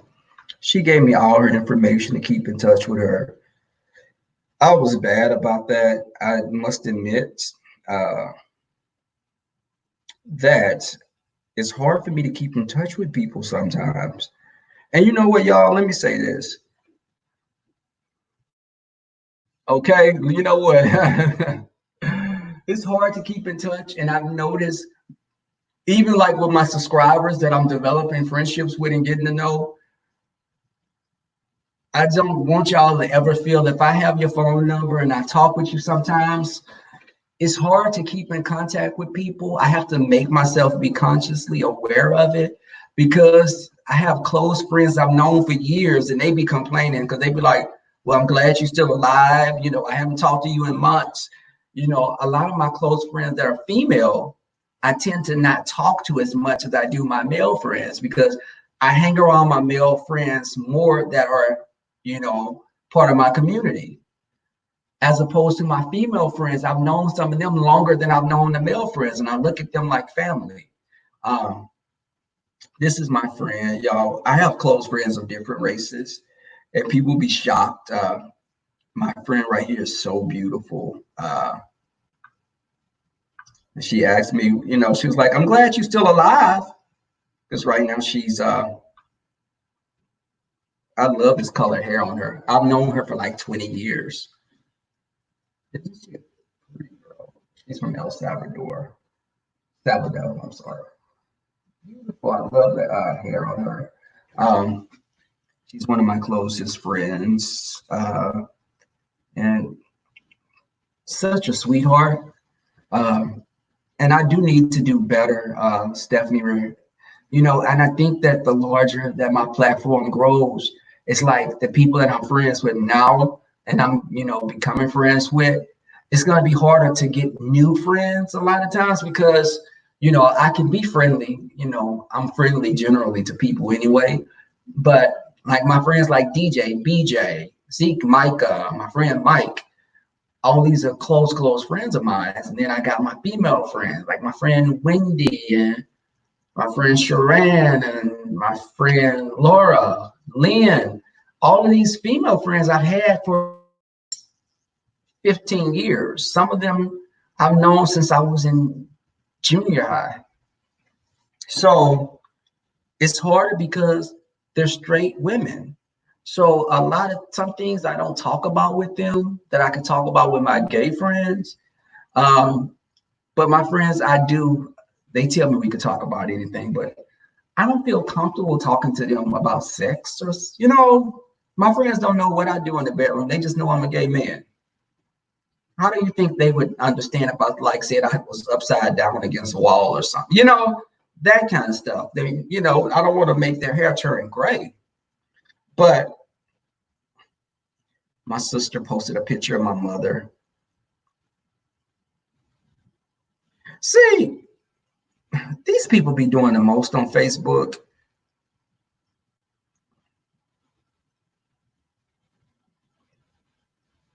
My mother had her heels on. She was all in black. I don't want to show my sister. I'm not showing too. Okay. My sister. Oh, listen, y'all. This is somebody on Facebook. He this picture. He's covered up, but he has a towel on. I'm like, dude, I hope this is not coming across on my community page. You know, my main page, because people be looking at that and it's like you're doing too much. But my sister posted a picture of my mother, and my mother was dressed all in black, and she had her heels on. This was her at home. It's her house. Uh, so my mother and father. It's funny that I could see my resemblance to my mother. I guess I got eyes like my grandfather, which is my mother's father. They used to always think that me and my uncles, which were my mother's brothers, they thought that my mother was the oldest. So her brothers were you know, they were still like babies. You know, in Black families, you can have an aunt or an uncle that's damn near your same age. So my uncle was only like 3 years older than me. My mother had me at a young age. My mother was 17 when she had me. Her mother was only like in her 40s. And my grandmother had my uncle, and he was 3 years older than me. So my uncle Leon is 3 years older than me. And when people would see him, they would think that he was me or I was him, you know. And from a distance, he was a little bit taller than me. We were about the same color and body size. But I look at my mother, they upside down. Uh, but, you know, it's funny because my father, it's like my skin color was like directly in between my parents' skin color. And then it's like I'm taller than my mother. My father, he's like 5'11". And my mother was like 5'2". I'm 5'7". So my father's a few inches taller than me, but I'm the same height as he is if I put heels on. But my mother would always be like, come help me put this. Oh, I'm looking at something. I'm tired of these Nigerian men hitting me up on. Let me show y'all this. This is what they be saying on Facebook. You know, hey, beautiful. You know, I would like to meet you. I'll be like, where? And you stay in what the hell? You stay in Ghana and you think we're gonna meet up? I am in between their heights. And I tell people, it's like I got my father's cool disposition. My mother had an even disposition, but my mother had, like, if you wronged her or came at her in the wrong way, she didn't have a quick temper, but she had a temper. She was like a fighter. If you came at my mother, she was gonna come back at you. But my father was even natured. He was very much, what's the problem? I'm speaking in past. He is very much like, you know, son, what's going on? You know, you can talk to me. You know, daddy loves you. What's going on? My mother be like, that's a piss po ninja. And she talked to like my sister's husband. She didn't like my brother-in-law in the beginning. And she said, he bring his little dingy arse over here. I'm going to tell him, you don't come in my house and not speak. My mother was like that. She'd get along with you, but if you act like you didn't have no manners and you brought your kids over to her house and them kids was running around picking up stuff like they wasn't supposed to, she'd be like, baby, you need to get your child. You better get him. My mom would tell you quick, you bring your kids over here, they get popped when they do something. You're going to get your booty popped. So if you don't want your kids to be chastised, you need to leave them at home. I mean, my mother wasn't, she liked children. But if your child was like climbing on tables or doing stuff extra, she'd be like, baby, we don't do that over here. My mother was like that. My father, my ex had some tendencies like my father.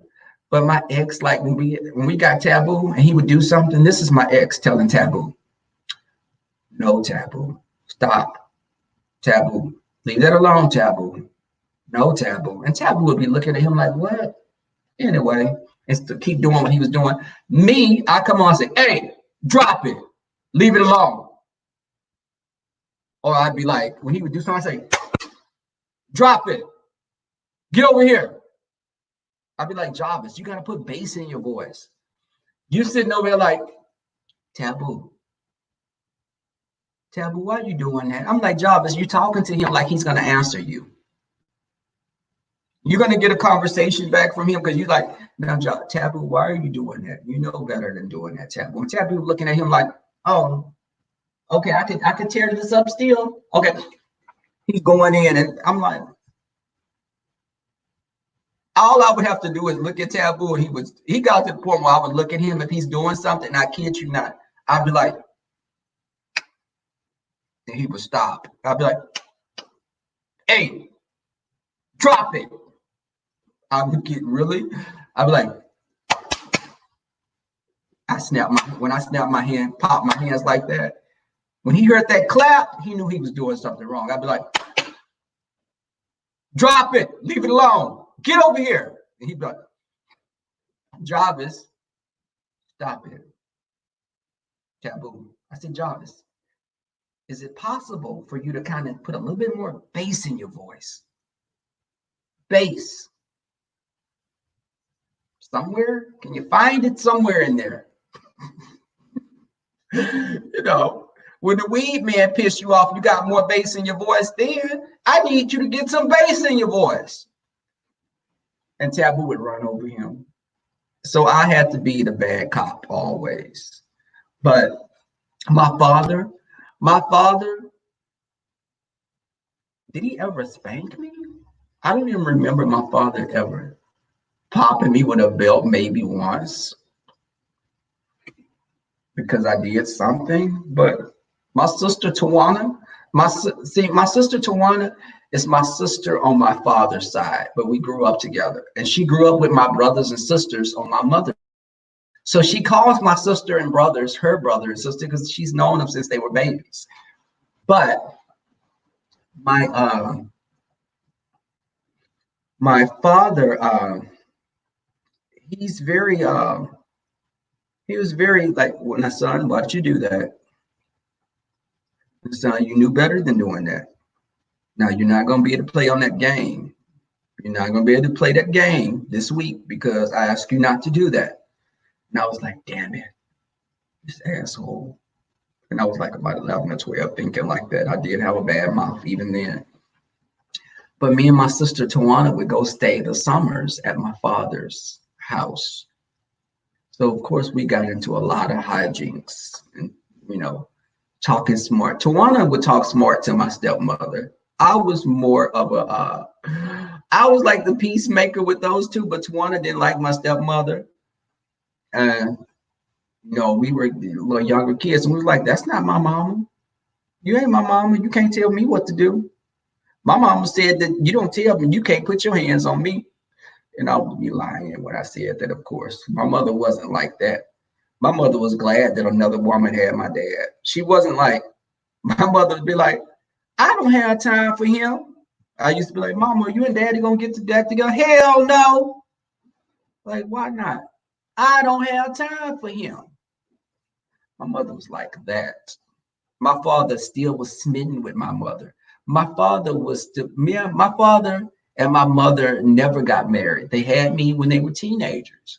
My mother and father, when I tell you they knew each other since they were babies. Like when my father was born, him and my mother knew each other because I told the story that my father and my mother had the same brother. And people get confused when I say that, and I try to explain it so people understand it. My mother and father shared a brother. My uncle Larry, he died before I was born. He was killed breaking up a fight. Okay, my uncle Larry, my grandfather went to school with both of my grandmothers, my mother's mother and my father's mother. And y'all follow me with this because people get confused when I say it. My grandfather had 2 children with my father's mother, my father and his older brother. I'm sorry. Let me say that again. That's not true. My grandfather had 2 kids with my grandmother, my Uncle Ricky and my Uncle Larry. Now remember that. He had 2 children with my father's mother. My father's mother, and he got married. My grandfather had those 2 kids on the side. My grandfather then got married to my grandmother, who's my mother's mother. So basically, those 2 boys that my father's mother had were my grandfather's sons, and they were my mother's brothers by her father. So my grandmother got married. Then my father's mother got married to my father's father, and she had my father and the rest of his siblings. Y'all hear me? So my 2 uncles were my father's brothers by the mother. and the two uncles were my mother's brother by the father. My father and mother, they didn't share blood at all. They just had the two brothers in between them. And people be like, no, that's not true. There, no. And you know how that is. People don't get it. But you know, for example, you can have a son now. The women in the chat, you can have a son. If your son's father got married and had other kids, if you had more kids by different men, those kids that you had with a different have no relationship with your children's other siblings because they only have the brother in between them. Y'all get what I'm saying? So that's how my two uncles were. But my one uncle, Larry, he was killed before I was born. And my uncle Ricky, my grandmother kept that secret from us for years and years. And me being a little grown kid that I was, I would always ask questions. And I remember seeing a picture of my cousin Ricky. And I told my grandmother, I said, Mama, because I called my grandmother Mama. I said, Mama, is that me? And she was like, no, baby, that's your cousin Ricky. I was like, oh, he looks a lot like me. And I was like about 9 years old, I think. I wasn't a teenager. I said, he looks like me. We had the same facial structure. We looked the same, like we were in elementary. The picture was him like in the 4th or 3rd grade. And it looked so much like me. I thought it was a picture. Keep in mind, it was like, I thought that someone had took a picture of me and just like, is that? And she's like, no, because that's your dad's brother, so y'all look alike. And I was like, but my uncle Ricky doesn't look like my daddy. So my uncle Ricky looks like my grandfather, which is my mother's father. And his son looks like him.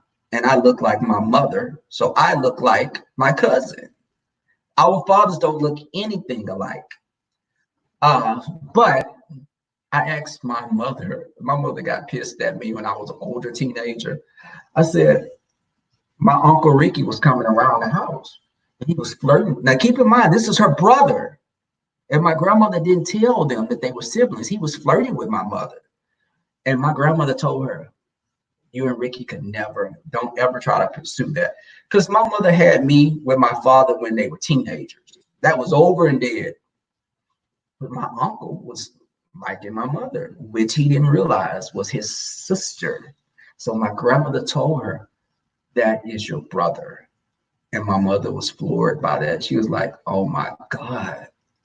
Why didn't thank God nothing ever happened. Because when people see my uncle, when you're around family, you don't see the resemblance.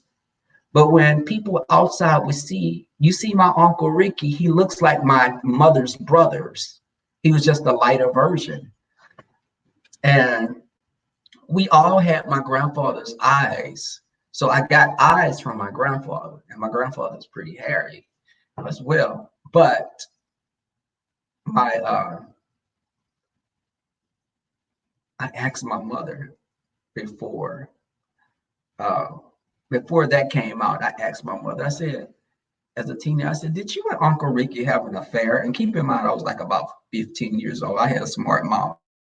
And me and my mother was not getting along because I was staying like at my grandmother's house. My grandmother did a lot of my raising. And I had a little smart mom. I said, did you and Uncle Ricky have an affair or something? And she said, what the hell are you talking about?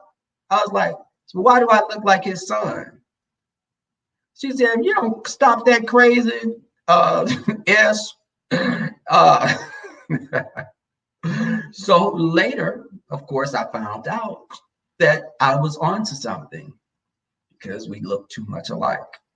Now, of course, me and my cousin Ricky, we still have a family resemblance now as adults, but he started drinking and he had went through drug abuse. So he aged a little more, and I was frozen in time. And I know that would piss him off every time he would see me, still see me looking youthful, and he's aged like buttermilk. But I love him nonetheless.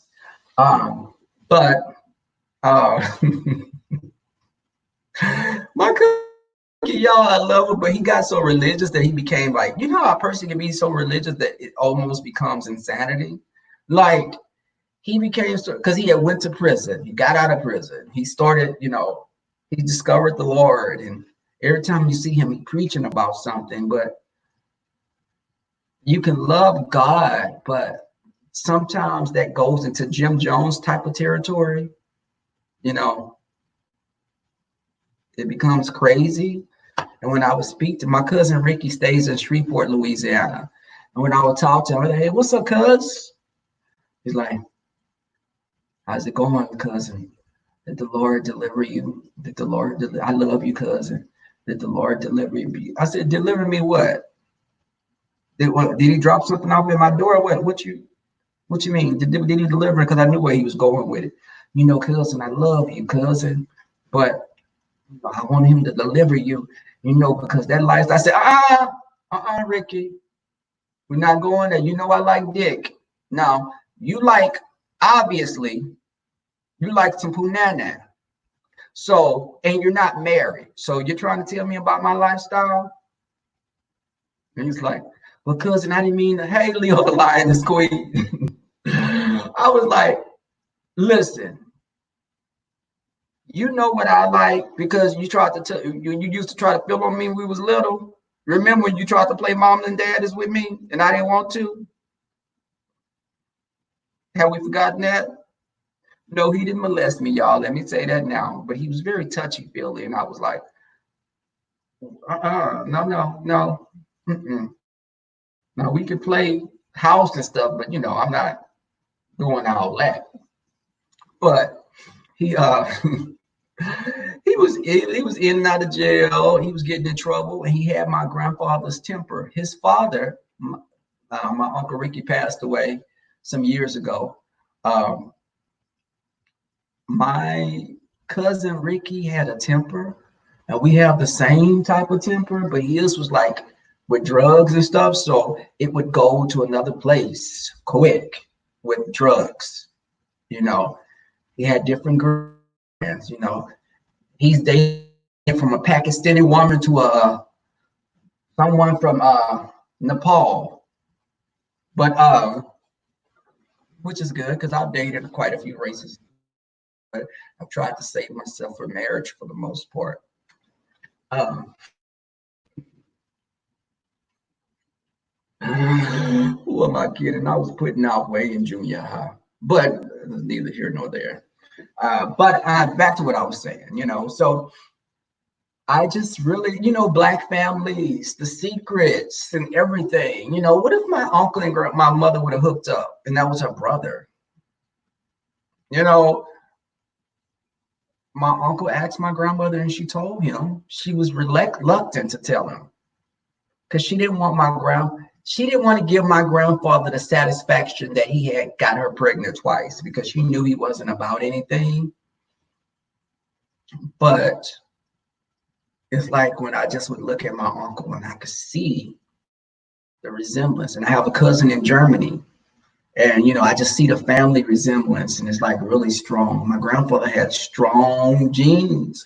When you see my aunties, all my aunts and my mother, they all looked mostly like my grandfather.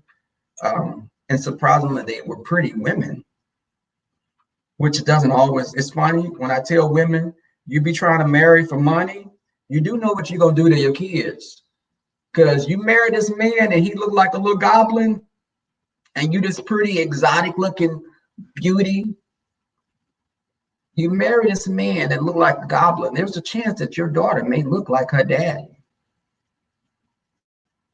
That's why we got what's in San Antonio right now. That's the product of that type of thinking. But I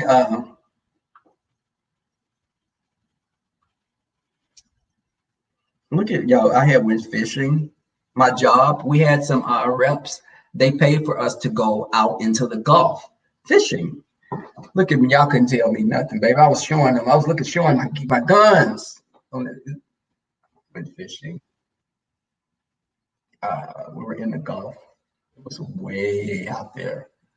That's a black tip reef shark. Of course, y'all saw this picture also. Uh,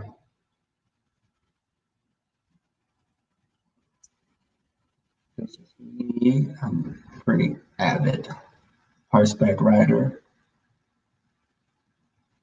I have a video of it also. Um, y'all all got his eyes. Yeah, my grandfather, when you see us, it's like we all got the eyes, we all got the nose. There's a trait that the family have. Uh, y'all, I took this picture in, I think it was 2011. No, this was, well, you know what? This was after the World Trade Center had went down. I was there because I went to the Remembrance pool. Uh, the Remembrance fountains where the trade centers used to be. We did a boat tour. That's the Brooklyn Bridge. I was such a little angelic angel. Uh, my boyfriend probably was like I was the last bitch from hell. Uh,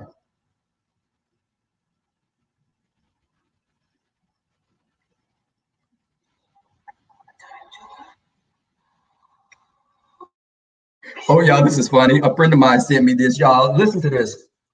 It is very surreal being there. A friend sent me this on Facebook, and this is me and how me and my coworkers are sometimes.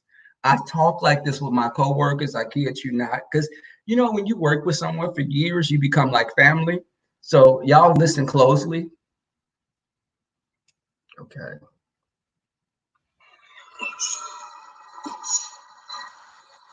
You bitches that be talking shit in this place all the time, too, huh? Oh, it's me and you. Yeah. Listen again. She said, bitch, there are two bitches that be talking shit in here all the time. And her coworker was like, who?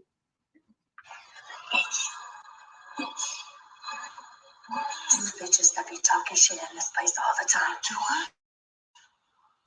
Oh, it's me and you. That's funny as hell. But I do think that I look back at my pictures and I've been to a lot of places. I've been to Lagos, Nigeria. That wasn't a really good experience. Um, I've been to Canada, Mexico. Those are only. I've been to Frankfurt, Germany, but I was only in the airport. I didn't get to tour the city because my layover going to Lagos, Nigeria was at Frankfurt Airport. And it was cold as hell. Cold as, oh, here go a picture of me and my family. This is the family picture, y'all. We were at the mall for Christmas. Me and my cousins and my aunts.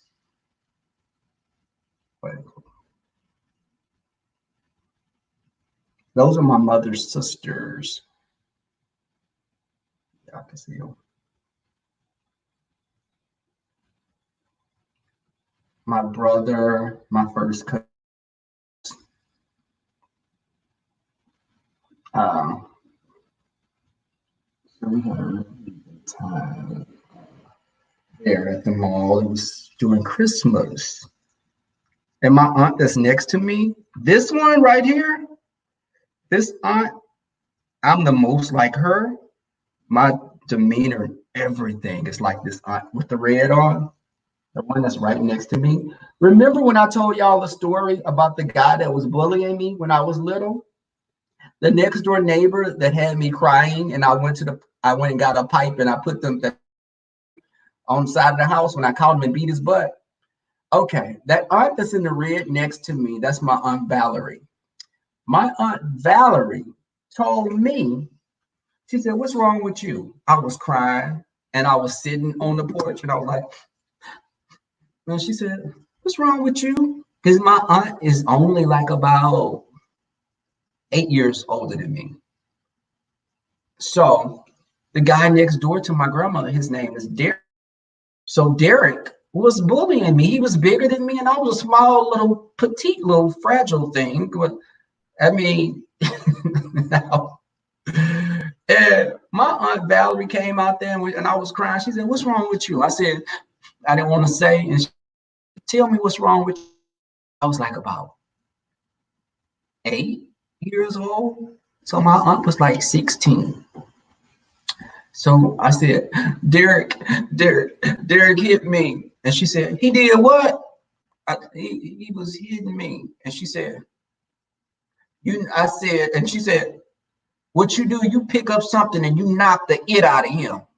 And I said, but I'm gonna get a whooping. My mama gonna whoop me.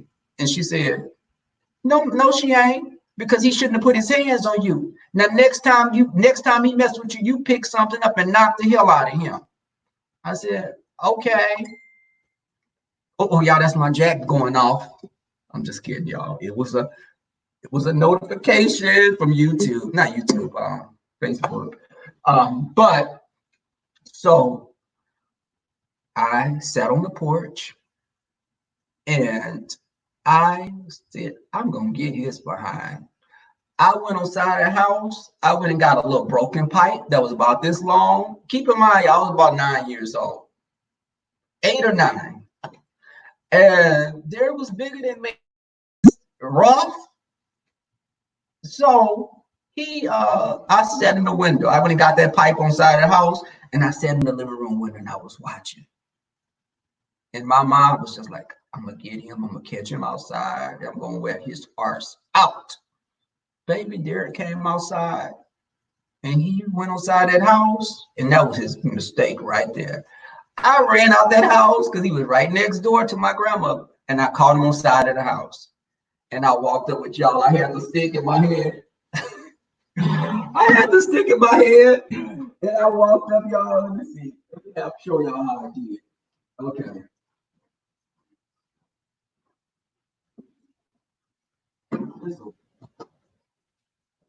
So I walked up, y'all.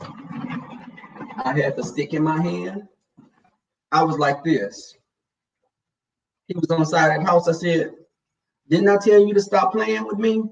And he was like, little nigga, what you gonna do? Nigga, what? I said, didn't I tell you to stop playing with me? And he said, little nigga, why? He was like, then you, why? I kept hitting him, y'all. I was hitting his knuckles. I was wearing him out with that little pipe.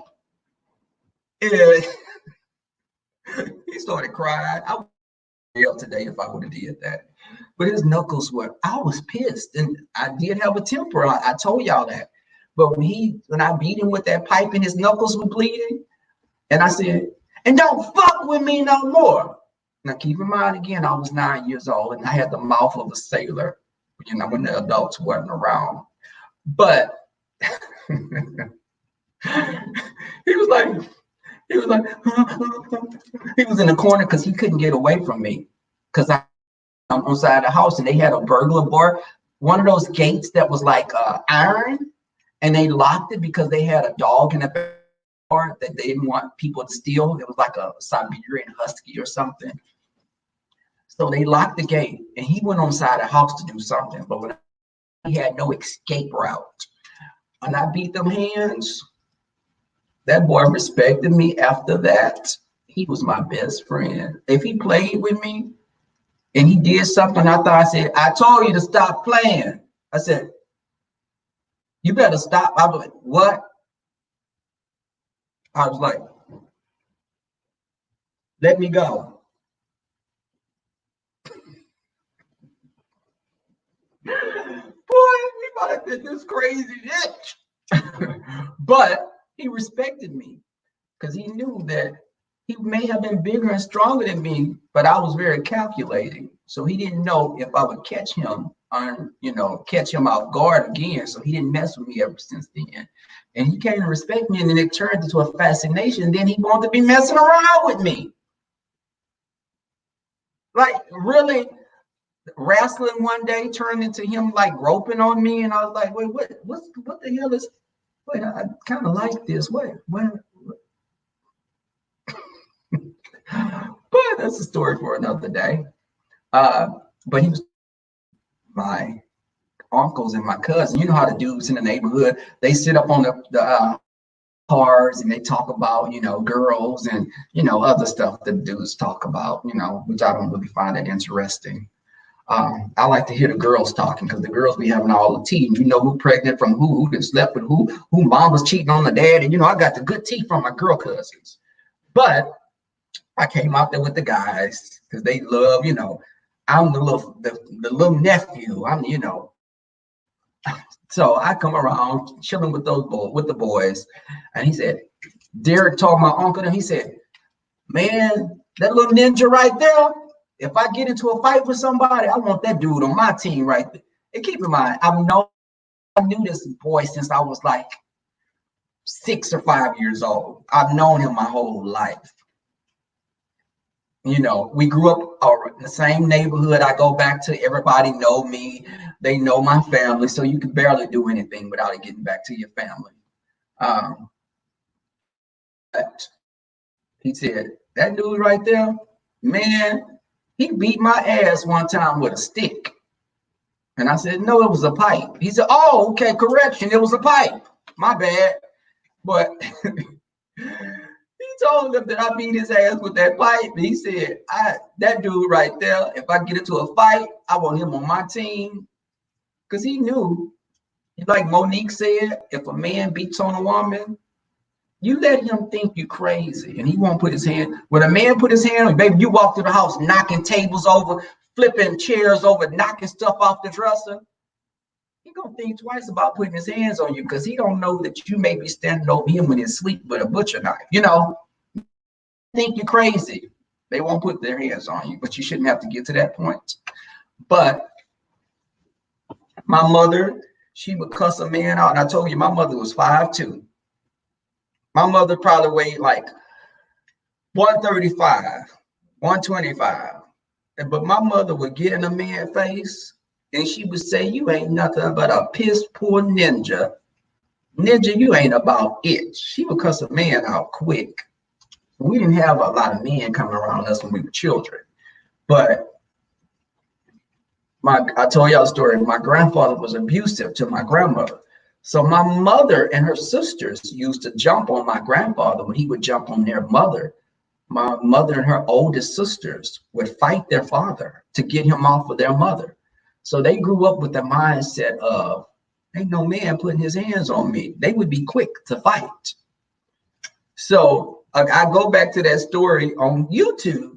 When people be thinking that they can come sideways and they be fooled by the smooth taste, and you be like, I don't know if you want to do that. You really want to go there with me? Because we can go there in real life if we need to. Now, what's your hand game like? I hope it's on point. But of course, since I've reached a particular age right now, I resort to, more sensible means of protection, which may be lead or, something else. Because I'm 27 to 35 years old right now, and I'm not going to be rolling on the ground fighting with somebody and then have to go soak in the Epsom bath, the next day. No, I'm not doing all that. Don't give me no eyes, Jess, or Lynn. Because y'all always giving me the little side out, them little beady eyes. And I think I had a message. Someone sent me a message.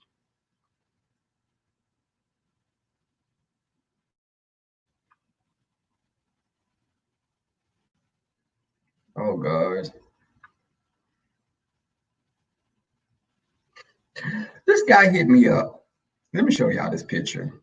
So the guy hit me up on Facebook. And, listen, I am dealing with someone. Okay, that red little face. I knew who she was going to say. How did I not know she was? It would be her, either Jess. They be like a thorn in my side sometimes. I love them, but they just do me wrong. But so this guy I've been talking to on Facebook, but this one hit me up out of the blue all the time. Like, hey, sexy, what are you up to? I'd be like, and I think he's a nice looking guy. Um,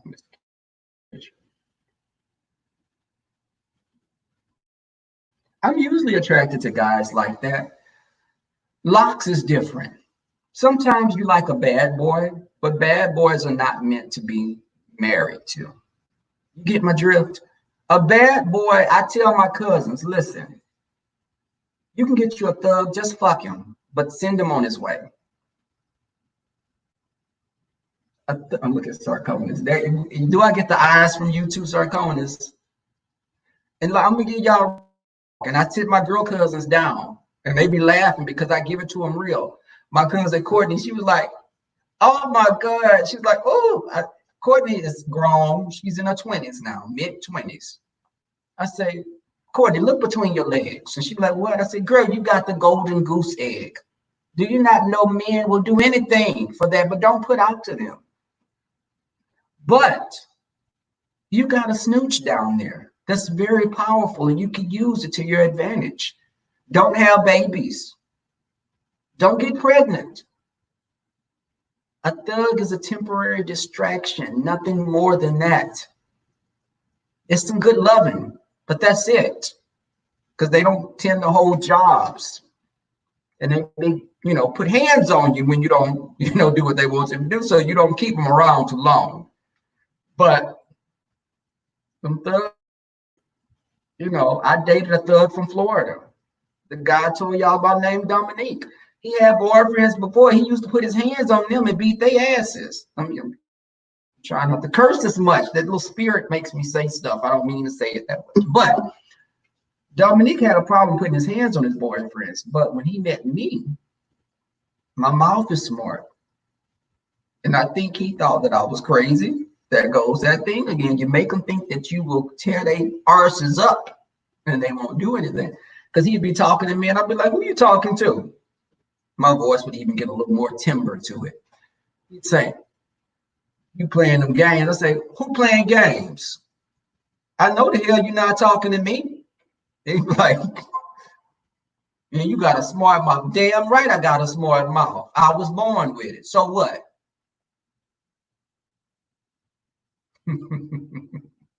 Maybe the snooch can't work for the thug Sarconis. But he would be like, you got a little smart ass mouth. I said, damn right. And I'm not your child. Who the hell you think you're talking? You need to take that bass out of your voice. I know he was like, this little bitch, I want to strangle him. But he, I would be like, you can't make him think that you're weak. I did. You noticed, do you like it, Quiet Storm? It was itchy and I went through my transformation, but I was looking like I had the mange for a while. But I started putting coconut oil and green tea treatment on it. I would go to sleep. I would put a towel on my pillow. Baby, I would put a towel on my pillow. I would sleep with the beard conditioning mink oil in my beard.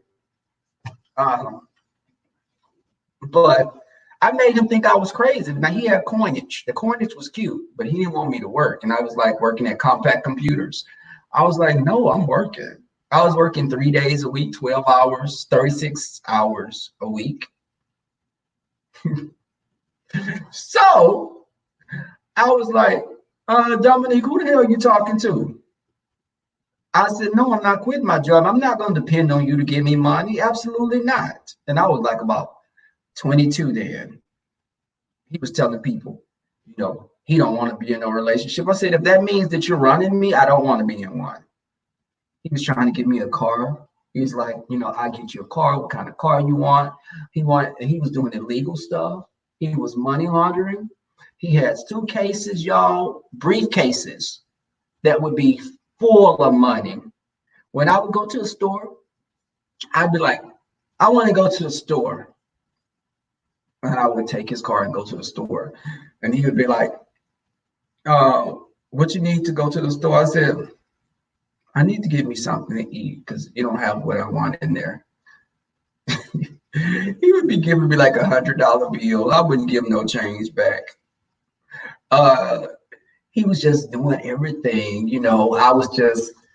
he spoiled me, but he was crazy as hell. I knew one day that eventually we'd probably have to tear that townhome up. So I was like, mm-mm. You make him break up with you so he don't feel like you know. If they're crazy, you got to get away from them because they will do something. Because he beat the hell out of him. But see, I'm a fighter. So it wasn't going to be no easy win. But he was a big old cornbread fed dude. He would have probably slung me like a rag doll, babe, but I would have been holding on like a pit bull. Um, but, you know, I was like, I think what it was like when I wasn't putting out, you know, like we did mess around. And if I stopped putting out, get it from someone else. So I wasn't coming around as much. And then he started doing other stuff. And I was just like acting like I was heartbroken. And, you know, I'm working more hours now and I can't do this. Because he was crazy as hell. I saw him go off and I was like, I'm going to have to kill him. I think if we get into it, I'm going to have to kill him and I'm going to be in jail, prison for the rest of my life. Because he's one of those types that if you don't come with what you got, you're going to get power drive. So I would probably have to break a leg off a table and bust it upside his head. And I knew I didn't want to do jail time because I'm too delicate and dainty. And they would probably, you know, take advantage of me in prison, or I'd become like an alpha gay man, and they're ruling the other queens and shit the prison. I would be in there. Come here, my girls. Get over here. I need you to go sleep with him and give me some commissary. But he or you know, either I would gravitate toward the biggest thug, like the man that was on the Green Mile. I'd be like, listen, I'm gonna be your bitch in here. I mean, can we work it out? But so I left him alone. He had nice eyes, attractive, but that elevator didn't reach the top floor, and I knew it at times. He was like a cute brute. You know, like the kind that if you said, I need something to alleviate my pain, he'd be like, huh? What you talking about? Man, you stupid. He was like that. And you'd be like, Dominique, you know, I would just say things like I could say things in front of him and he wouldn't know what I was talking about. It was like I would be speaking a different language. I'd be like, oh my God, he's so gullible at times. And my friends would be laughing. I'd be on the phone. Like, what you say? Babe, what you say, babe? Babe, what you say? That's my babe right there. I used to be thinking, I'm gonna have to get away. I'm gonna have to get some type of an escape plan. I'm gonna have to get out of here some kind of way because this Negro is not gonna let me leave out of here without a fight. But okay, I'm sending this guy a message. He asked me, what's going on?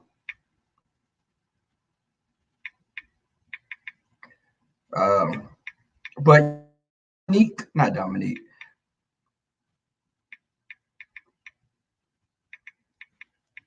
Okay. But a little delayed. Yes, he was very delayed. Not just, he was cute. He worked out, nice body. He had beautiful brown eyes. But, you know, he just, you know, he was crazy as hell. He had a boyfriend back home in Florida. And he finds out, I came to find out that me and the boy looked a lot alike. So he had a type. He liked smaller guys. He was a big Prince fan. So, of course, he liked someone that had a kind of small stature like that. He liked kind of brown, light brown skin, yellow guys. He wouldn't date another race, but he liked that particular type of black man. Um, but I was like, mm-mm. You know, he would drive up in a Mercedes or Ferrari. He had a lot of nice cars. And I'm driving like a, I had a Jeep Cherokee. He was like, I'm gonna give my baby another car. I was like, what? It's gonna be in my name. No, it's gonna be in my name. Hell no, you're not getting me another car. You're not gonna snatch it from me. Cause I'm just waiting for my time to get the hell up out of here. Cause that's you crazy as hell.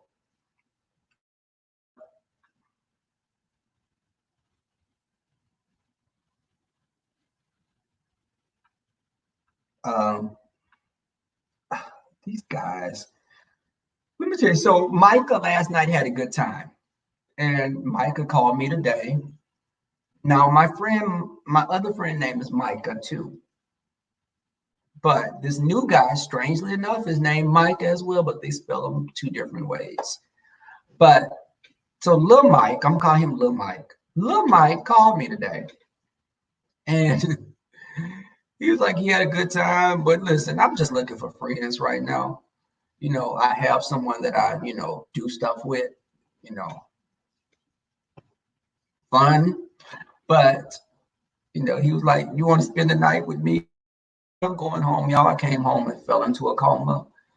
I'm off work until Wednesday, so I'm gonna do a lot of writing. I'm washing clothes tomorrow. Um, but oh my God, I miss.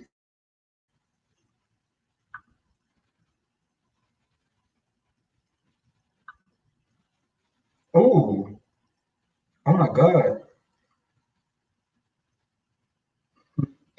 I've got so many messages. I didn't realize it. I had a message. DJ hit me up. Let me call DJ. Y'all, I'm gonna call him on speakerphone.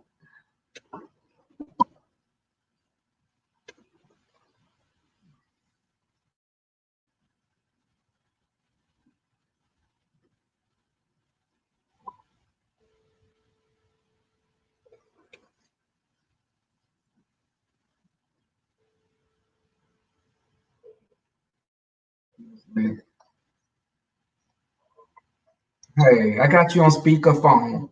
Um, will you sleep?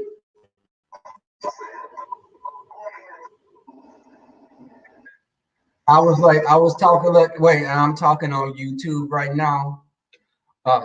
I was just seeing.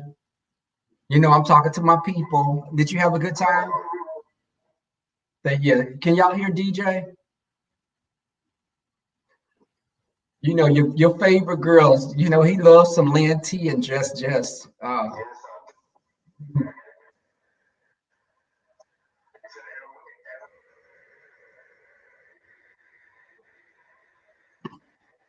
Can y'all hear him? Let me see. Press one if y'all can hear him.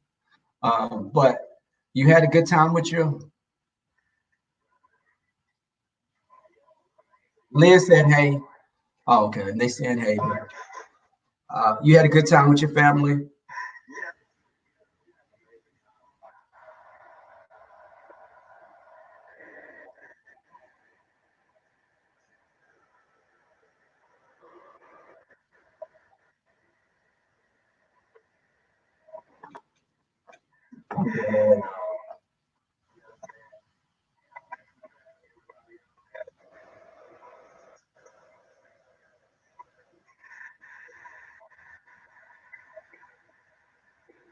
Mhm.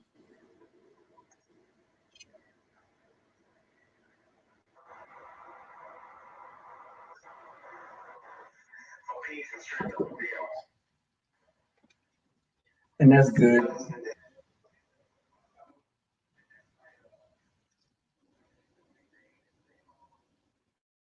Here, but because my car, when I was been driving it, it seemed like it's a little slight knocking to it. So I'm taking it to go get looked at tomorrow. I just think I need an oil. I'll check the oil. Listen, I'll check the oil tomorrow, but I'm off work until Wednesday.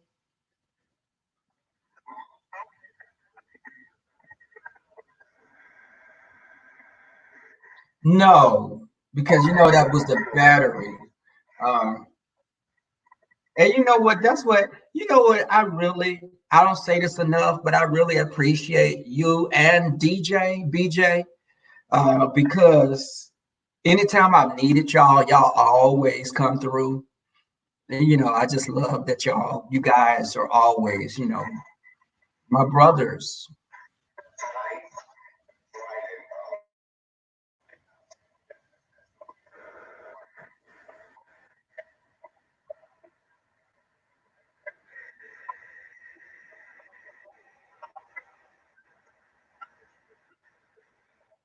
Yes.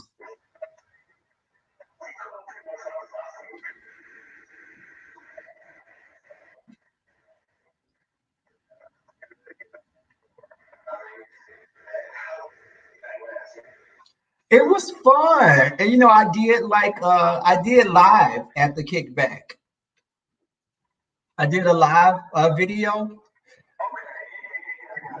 So we were having a good time, and baby, it was a guy there, a guy named Micah, another guy named Micah. Have you met him? He's a little short guy. We're about the same height, cute guy. Uh, Baby, he was getting on live on the video on YouTube. He was licking his tongue out, and baby, him and QB were going back and forth. He was like, "Who is this QB?" And he was like, he's a cute guy. But you know how that's cute, and you be like, okay, we could be cool, but that's gonna be the extent of it.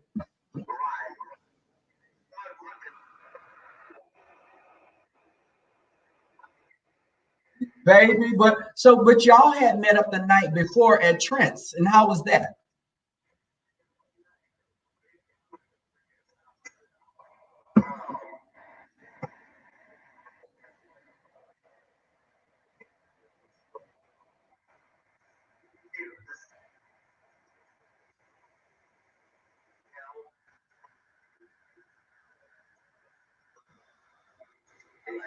Amy came out, and you know Amy is practically one of the boys. Amy come right in, and she was like sitting down, and she got it. She was tired at first, but she was like, I'm gonna come out and hang out. So she came out and hung out, and two other girls came there. Two cute girls came.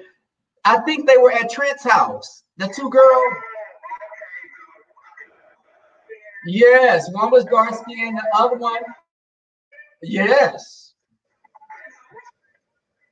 Lester's. They're Lester's friends. Yes.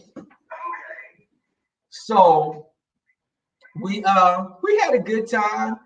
And you know Zeke, baby Zeke will party until the morning. And I had been up, and I felt that I was tired because I had been up since like 4:30 that morning. So at 12 o'clock, I was ready to come home.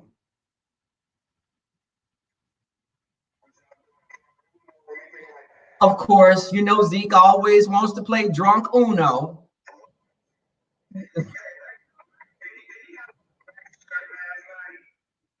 I don't remember what color his shirt was, but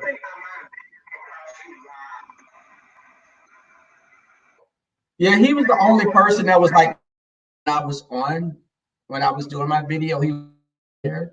Uh, he was pretty. He was licking his tongue out. He damn near could make his tongue touch his nose. Of course, you know the possibilities of that right there were endless.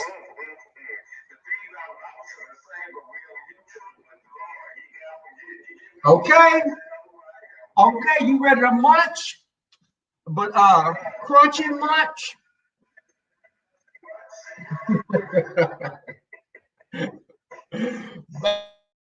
Okay, but but you know that we had a good time, and there was a few people that came.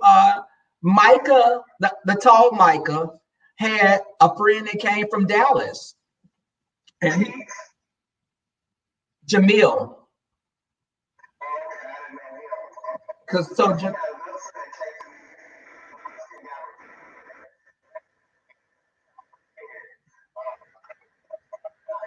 now this one name was Jamil, and he brought a friend of his named Ty from Dallas. And Ty, you know, Ty was pretty. He was kind of reserved at first, but baby, when that liquor started coming through and got infused in them veins, Ty was like lit. He started having him a good time. Overall, everybody had a good time. You know, nobody acted a fool.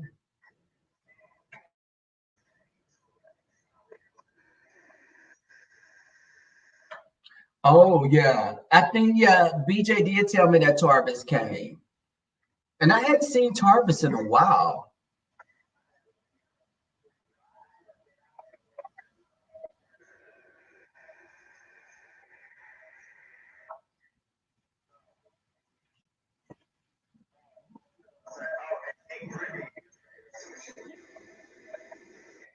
Who?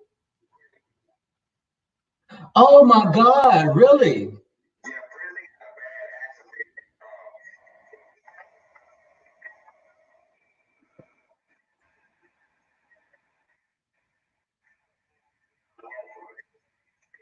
Oh my God.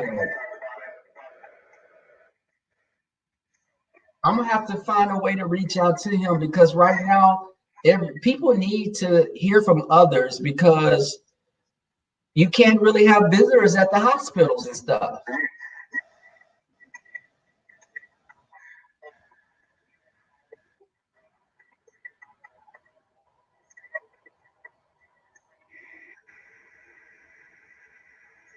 Yeah, because sometimes, people at this time, you have to walk again.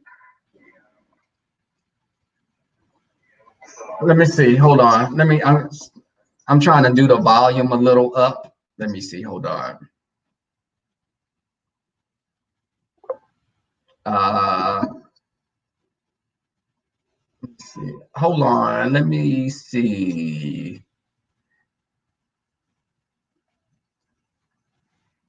Can y'all? Okay, I got it up high. Say something, DJ. Okay. That should be better.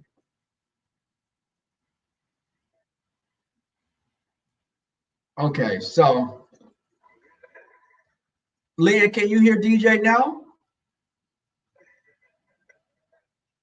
Okay, she said that's better.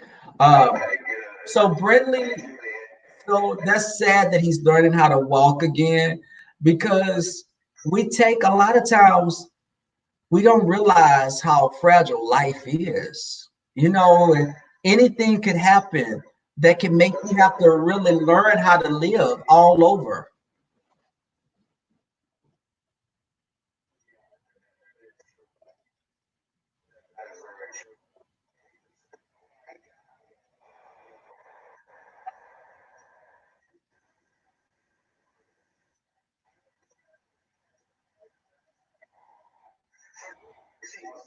Oh, is Chris the one from New Orleans? Okay, I know who you're talking about. Okay.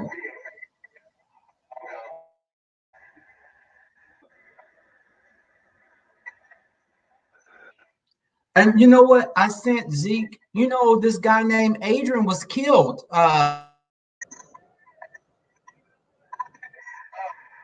Well, don't say his last name because people be listening on YouTube, but they may try to find out.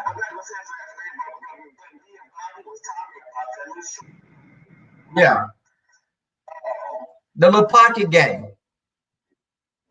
The pocket game. Hmm.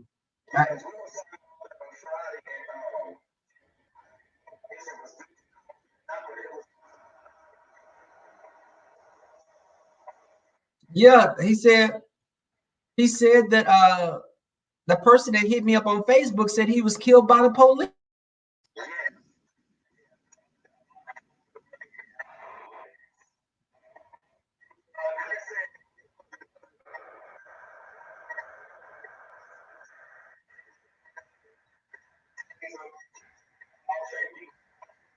Oh my God.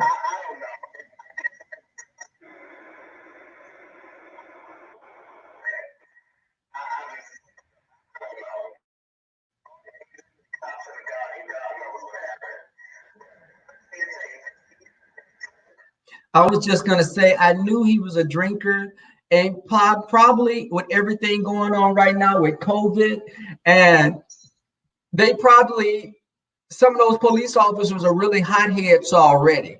So they probably like anything could set them off.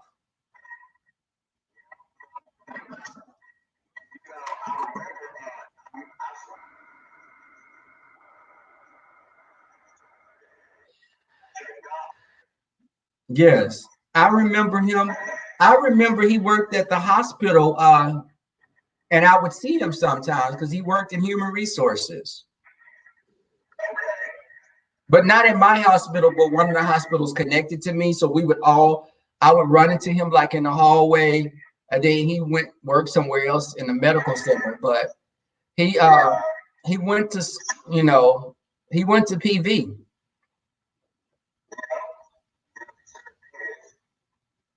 So that was,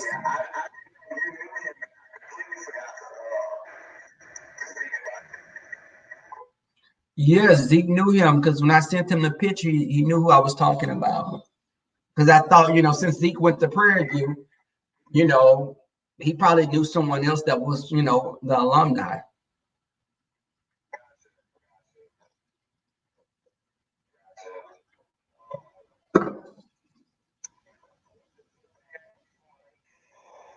And you know what? Let me about Lester. Lester wasn't too bad either, because Lester is one of those types of gay men that he always is snotty. He's snooty and very catty and very he comes across like as one of those kind of gay people that's like, who is that? Or very snarky, just snarky, and no one in our group of friends, there's no one that's like that. Who do you think would be the biggest bitch in our group? Who has be honest. In our group of friends, now I'm gonna say our group of friends like me, you, Zeke, Micah, DJ, you, BJ. Um, yeah.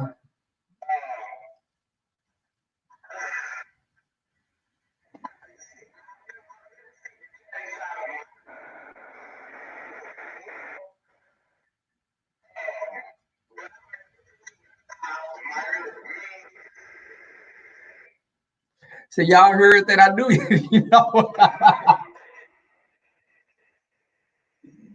know what? You know what? That's what I love about you. Yeah, of course, y'all. He put me at the top. But let me tell you, because let me say something. And I be telling them on YouTube, DJ, that I think people think that you're a certain kind of way, but easy going. But I do know that if you rub me the wrong way, you're gonna get a reaction. Lynn, stop laughing at that, Lynn. You know. But this is the thing. Okay, after me, it's you.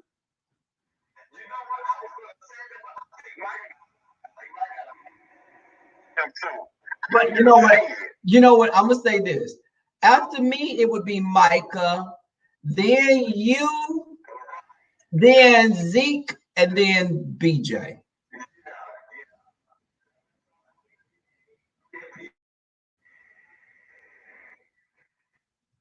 Because see, you're pretty friendly, and you'll be polite to them. And I think with me, I'll be polite, but I'll be giving them a side eye, like, okay, you try something.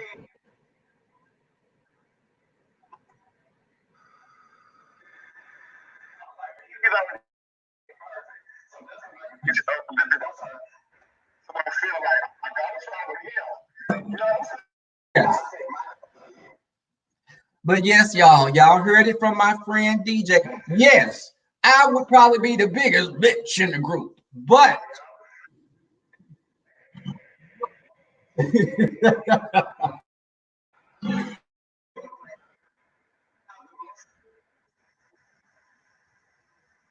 yes, because everybody is BJ's friend.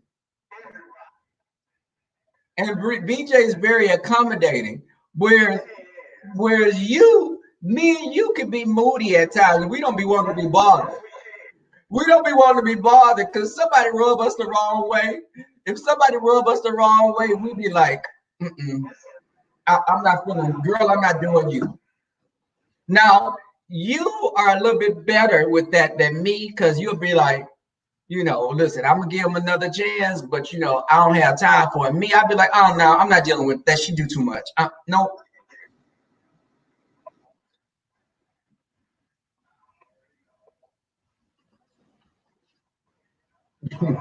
But because when BJ meets somebody, BJ is up in their face. He friendly.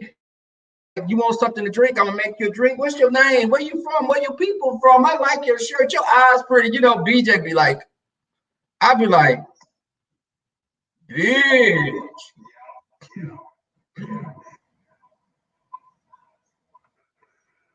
Yeah, Zeke is the loudest. Zeke is the most. So Mike is the most quiet, and Zeke is the loudest. What do you think? What do you think? Me, you, and BJ fall in at?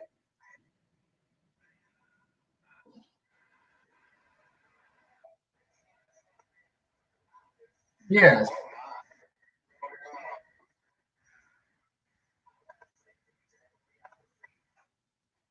Okay.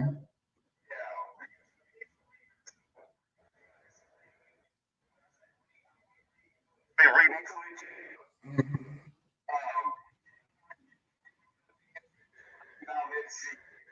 Yes.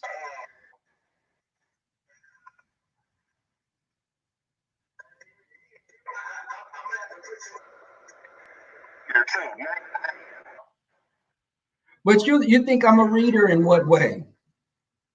A reader in what way? Like a person that's read someone, checking someone. Okay. Yeah. Yes. Yes. So yeah, I do. Yeah, I agree with you on that.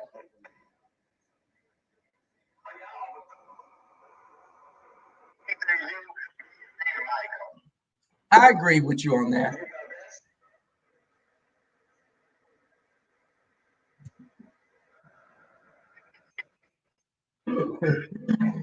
You know what, Leah keep agreeing with you on stuff. Uh, but because and you know what? But you know why I'm talking, you could be looking on YouTube. Why you could be looking at the chat on YouTube, DJ. Yeah, you could be looking at it. You could be on your phone still looking at the chat.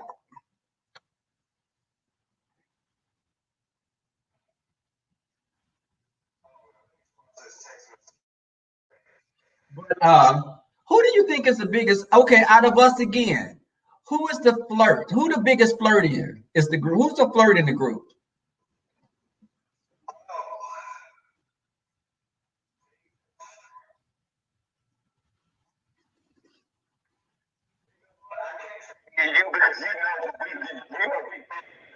Yes. Yes.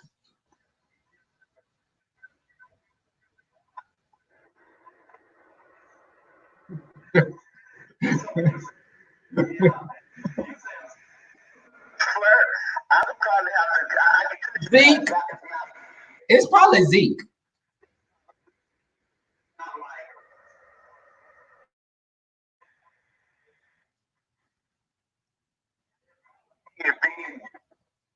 Yeah, I think you're a bigger flirt than me.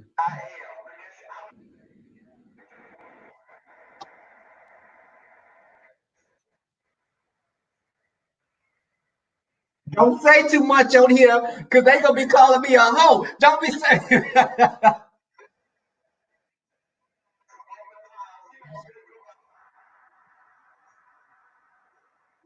Yeah, a little snack. That's what he's talking about. A snack, a little Debbie snack cake. But that is so funny. Because let me tell you though, Micah is very slick with his.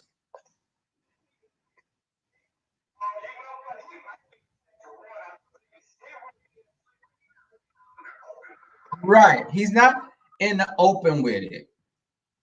And you and I, we don't be we're not like that out with our flirting because we already have something lined up if we want something. That's all I'm gonna say.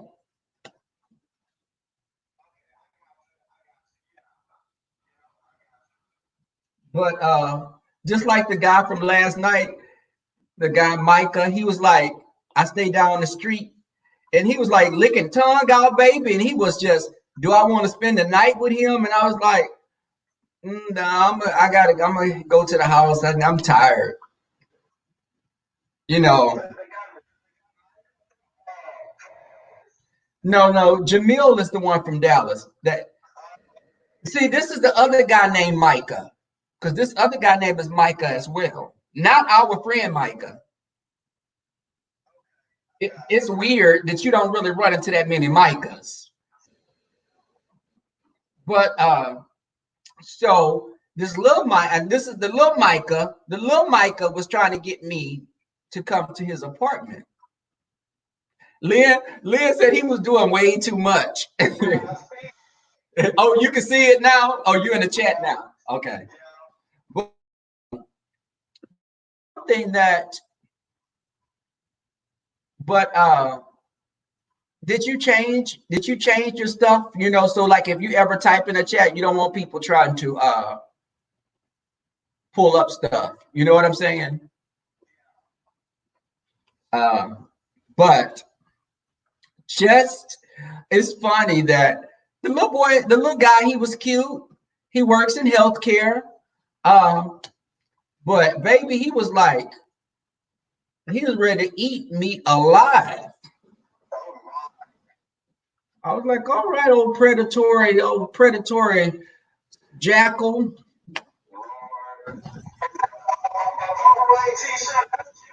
Yes, it's Purple Rain. Thank you. It was one of my Amazon. Look, one of my Amazon. Well, did I get it from? I think I got this shirt from Amazon, baby. DJ. I have my addiction to Amazon, and I'm just stopping. I've been spending way too much, but I can't wait till this is over so y'all can come over and we have a little gathering here in my apartment. I was telling them earlier, DJ, within the next year or so, I'm looking at buying me a condo.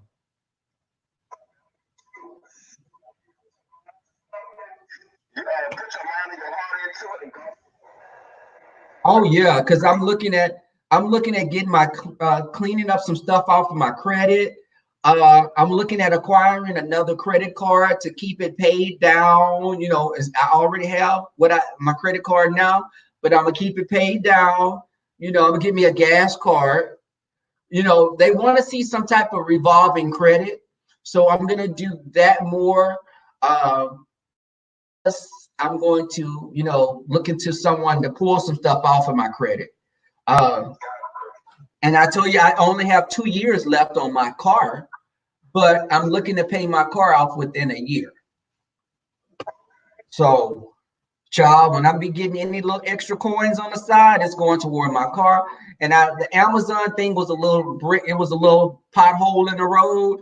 I got the things I needed, but I just know that you know, I want to I'm looking for something that's preferably about 3 bedrooms.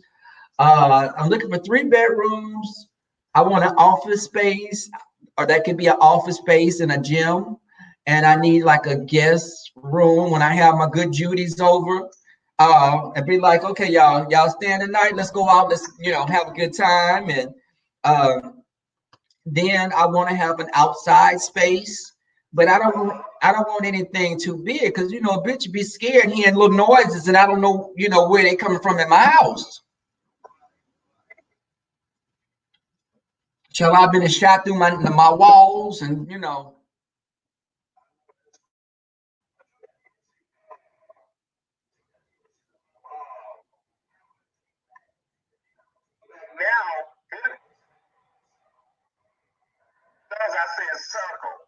Yeah. And you know, I still want us to do. Remember, we supposed to be doing our photo shoot as well.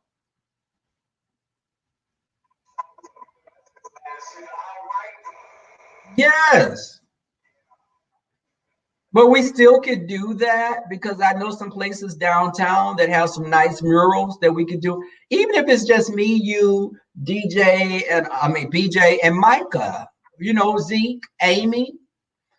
It wouldn't be more than 10 of us. I don't want that many people because I don't deal with all those people.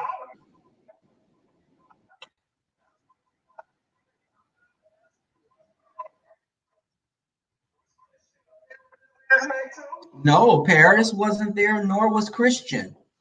I think Christian has started working. Christian, I think, is working at Specs Liquor as a side job.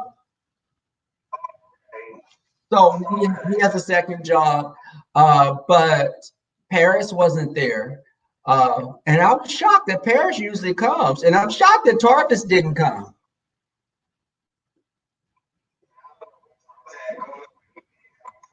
Oh, are you looking?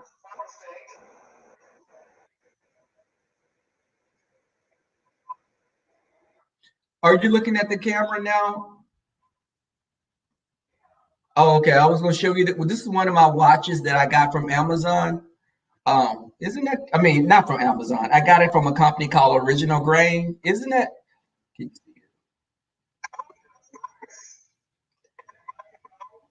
It's like a dark, like a like a gunmetal, but it's and then wood. That's wood. Yeah, because I don't really like gold that much, but this is wood with it's really lightweight, but it's a little too big, so I have to take the some of the little parts off. But I saw it came in a cute little box, and I was like, look at Lynn. Lynn be talking about my spending. Lynn, I'm getting better. I ain't spending nothing else. I wanted me. This was the last purchase that I got off of Amazon. This was my last purchase that came in. Who doesn't need a cup like this? You see, it's orange. All right. It's 14 ounces. I can put my soup in it. I can put tea in it, and it keeps everything cool. So I needed this, Lynn. I won't buy anything else because I have everything else. So all I need to do is focus on cleaning my credit up. And you know what, DJ, I was talking earlier. You know what? We as Black people, a lot of times we're not taught how to keep positive credit.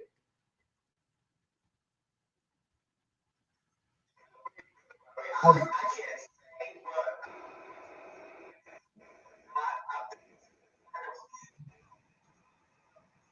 Right, but I think that a lot of times we're careless and but see, like with your family, your mother has been pretty consistent with where y'all have lived at and everything. So that's a different, see, that's different with your case, but a lot of times we haven't been taught to be really good with our money. You did, Lynn? Oh my God.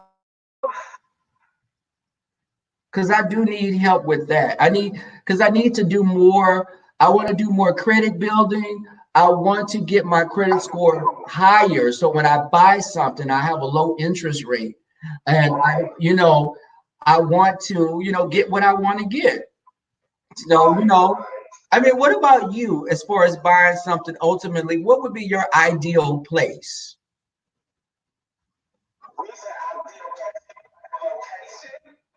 Well, location, what type of a dwelling would you like to have? Would you like to have a house, a condo, some type of a townhome?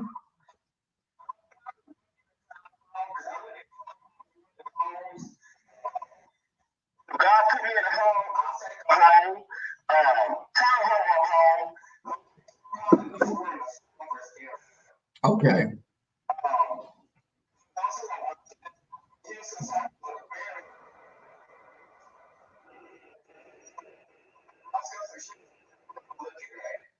What did you? I was telling people about the house that me and Jarvis had. What did you think of that house? And because you remember how it was so spacious, and you remember how we all had our own areas of the house, right? That bedroom in the front that was called the in-law suite. Yeah, that was the in-law suite. That's what the realtor told us because it's like something where you let your in-laws sleep in because it had a separate child. That was the room that I told y'all that Raheem had when I did was talking about that. Yeah, Raheem had the in-law suite, a jacuzzi tub, and he had like the rainforest type of a shower head. And child, he had at least off the bat, he had like 3 closets.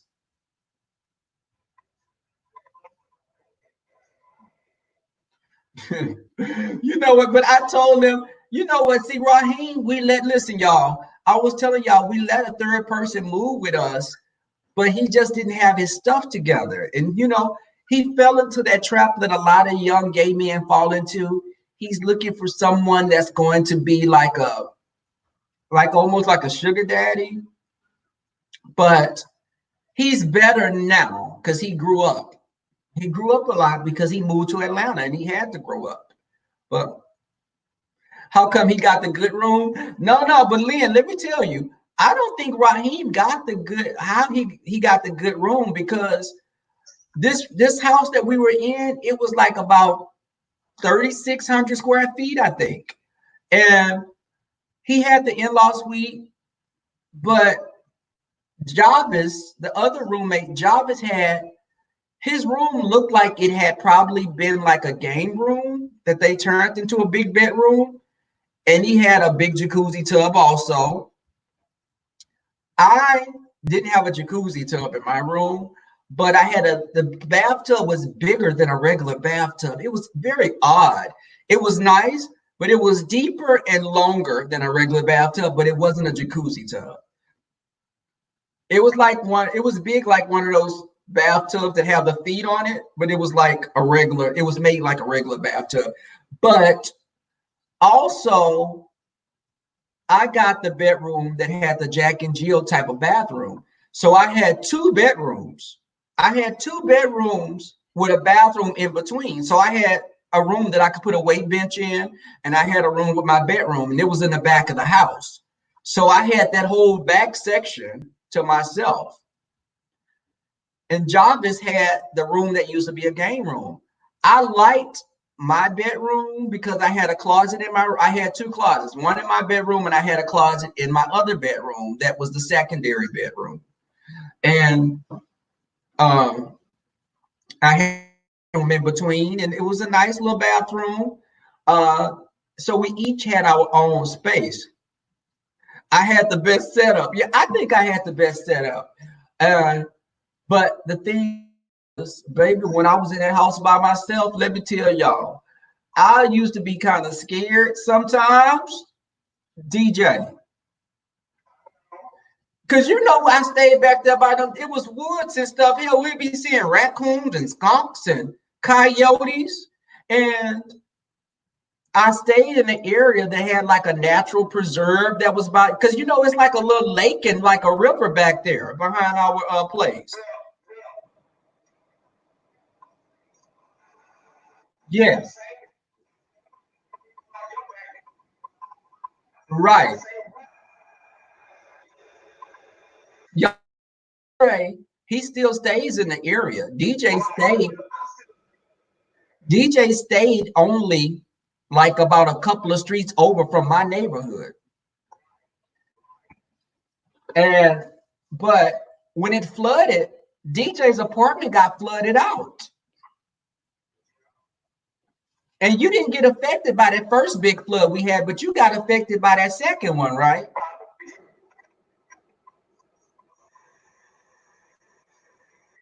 And baby, DJ's floating in the baby. How much water came in? Because your apartment, and y'all, the thing about DJ's apartment is it's set high up. From it wasn't even an apartment that's set down in the parking lot. You had to walk up some steps to get to his front door.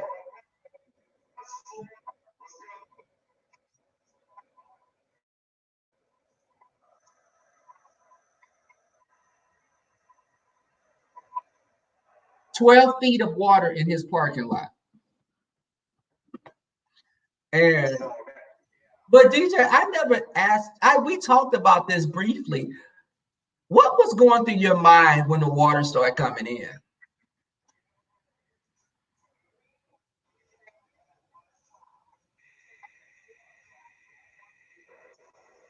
Oh my God.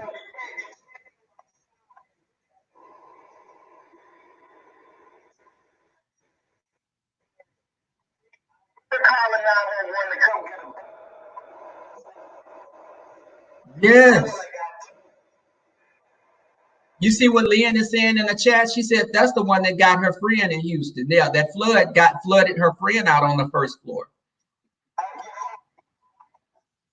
And baby, when it came in, but you know what was?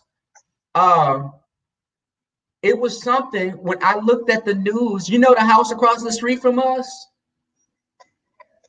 That house was on the news because the house burned down when it flooded. Yes, the house caught on fire. It was the house, okay, it didn't catch on fire, the flood that made us have to move. But you know they had another flood after that. So the other flood that came through, so it was actually 3 floods.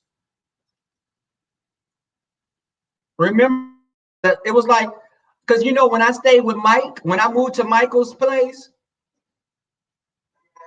that's when the 3rd flood happened. Because I was the 2nd flood, was it one of the floods we moved out and they never fixed the house back up. So that was the 2nd flood.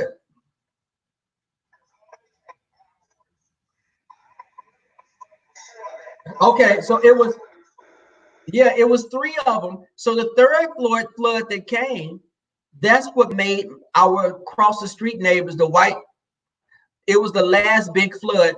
The white people, okay, the last flood was the one that knocked Meyerland out. It flooded Meyerland, and I couldn't move in my apartment because I was gonna move in another apartment that was, DJ, that apartment was so nice. It was much better looking than this apartment. And I was in love with that apartment. But if I would have moved over there, I would have lost everything. That was the one that Osteen wouldn't open the church up to. Yes, it was that flood. But what happened was the neighbors, they had a detached garage, DJ. And when the garage had a generator in it, and the generator caught on fire, and the fire jumped from the detached garage to their house. Do you not know? You know how you said the flood started at 4 o'clock in the morning, right? These people were in their house. And keep in mind, our neighborhoods are next to each other. When it started flooding, they were all asleep in their house. So it started flooding, and your house is on fire, burning down, and you have to evacuate your whole family out. They had to run to the neighbor's house. And keep in mind, you're having to get out in the water in a flood to go to the neighbor's house. And it was the man, his wife, his daughter. The daughter had a son. So it was 4 people, and they had a dog. They had a swimming pool in the backyard that was like, they said when they went back there, they had like fish and other stuff from the river. And my neighbor, when I went over there, DJ, and I looked at the neighborhood, this woman was sitting in the front yard and she was crying. And she was telling me she was a nurse at Herman Hospital. And she said she lost everything. She couldn't credit card. She couldn't find her driver's license. She told me, she said, go look in the garage. DJ, I went and looked in that woman's garage. She had a brand new BMW with a paper tag still on it that was flooded out in her garage. She was like, do you not know I have 30 miles? I had that car only like a week. She said, because she had her other car. And she was like, I had only put like 30, 40 miles on that car. And it was in the garage, destroyed by the flood. And I was like, all those, huh?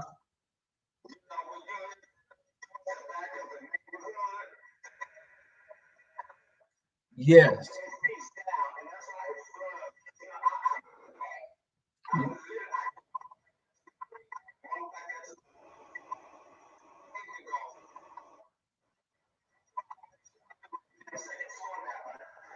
Baby, okay.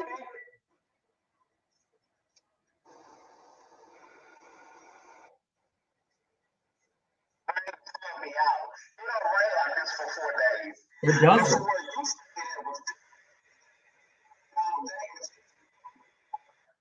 Right. That's true. Because it was like when that water started coming in, it came into the back of the house first. It came, our backyard was like a swamp. And DJ, I heard some splashing around.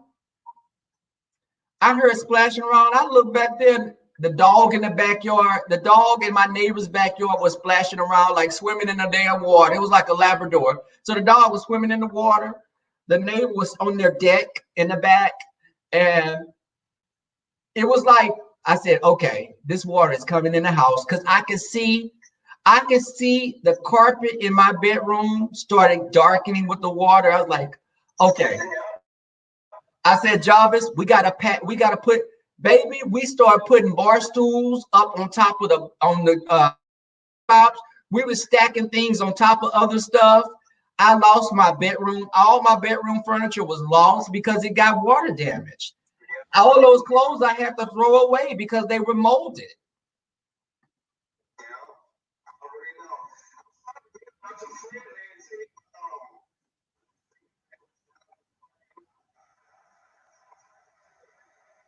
Her friend's neighbor, yeah. Because I could imagine a person may have a heart attack or something because they all, it's a lot of pressure going through all of that.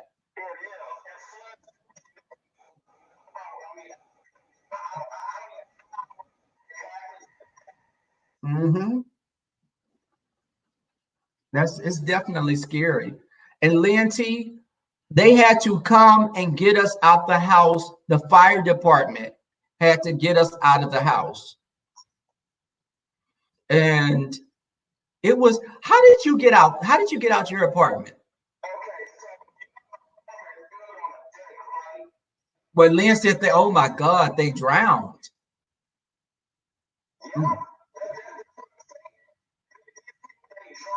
Because they can step in a pothole or something, or they can get swept up. I mean, you don't know if you're stepping over like you can go over the sidewalk or something and get, lose your balance. But what happened now? What were you saying?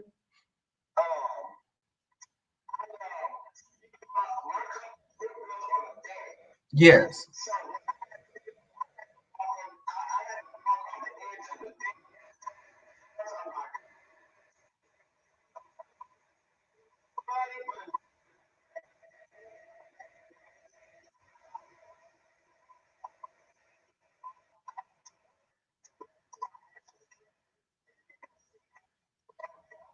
And you know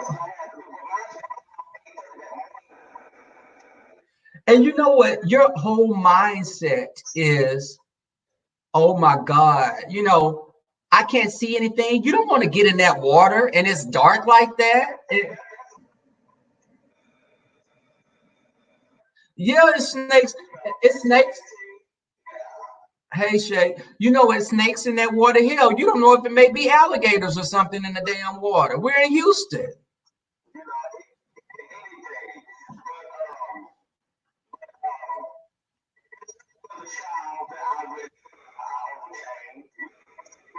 Because I saw the video that you had when you saw, and I saw like the water in the bathroom and stuff on the floor.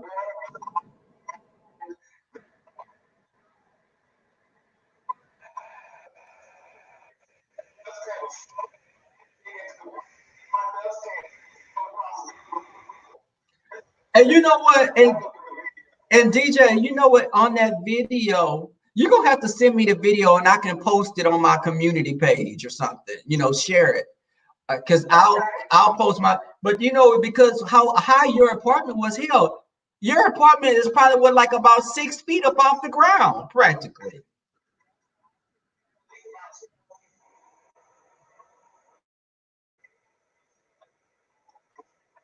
Right. Because hell, I was always making jokes when I would come over to your place. I said, hell, if you drunk, you're gonna break your leg falling down these steps. Oh my God. But you know what? And even I was telling them, when the fire department came and got us out of the house, Child, you know, Raheem had like about 4 bags, and the fireman told us, you know, please limit your bags to 2 bags because there are other people getting a baby. Raheem came, he had a makeup bag, he had a bag with shoes in it, he had like 4 bags. I said, honey, you can't be doing all this. And I was like, I told Jarvis, I'm gonna strangle this bitch. I am going to, yeah. And I was like, he wasn't ready because you know what? I knew that I had been through some stuff in my life. So I had that survival instinct to kick in. But you had never been through that. Did that make you go to a different place? I mean, because you know, just you had never been in anything that catastrophic.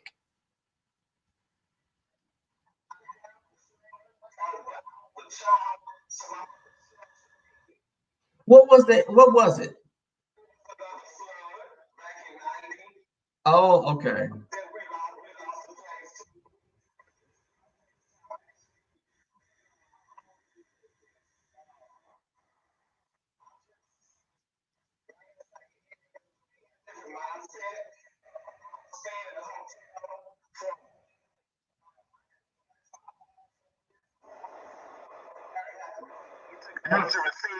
This, the,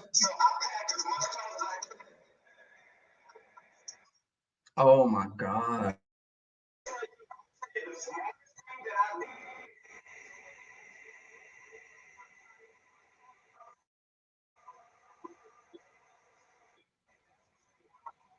You know what? You know what saved my car when it flooded? Because the flood that flooded you out flooded Mike's apartments out where I was staying.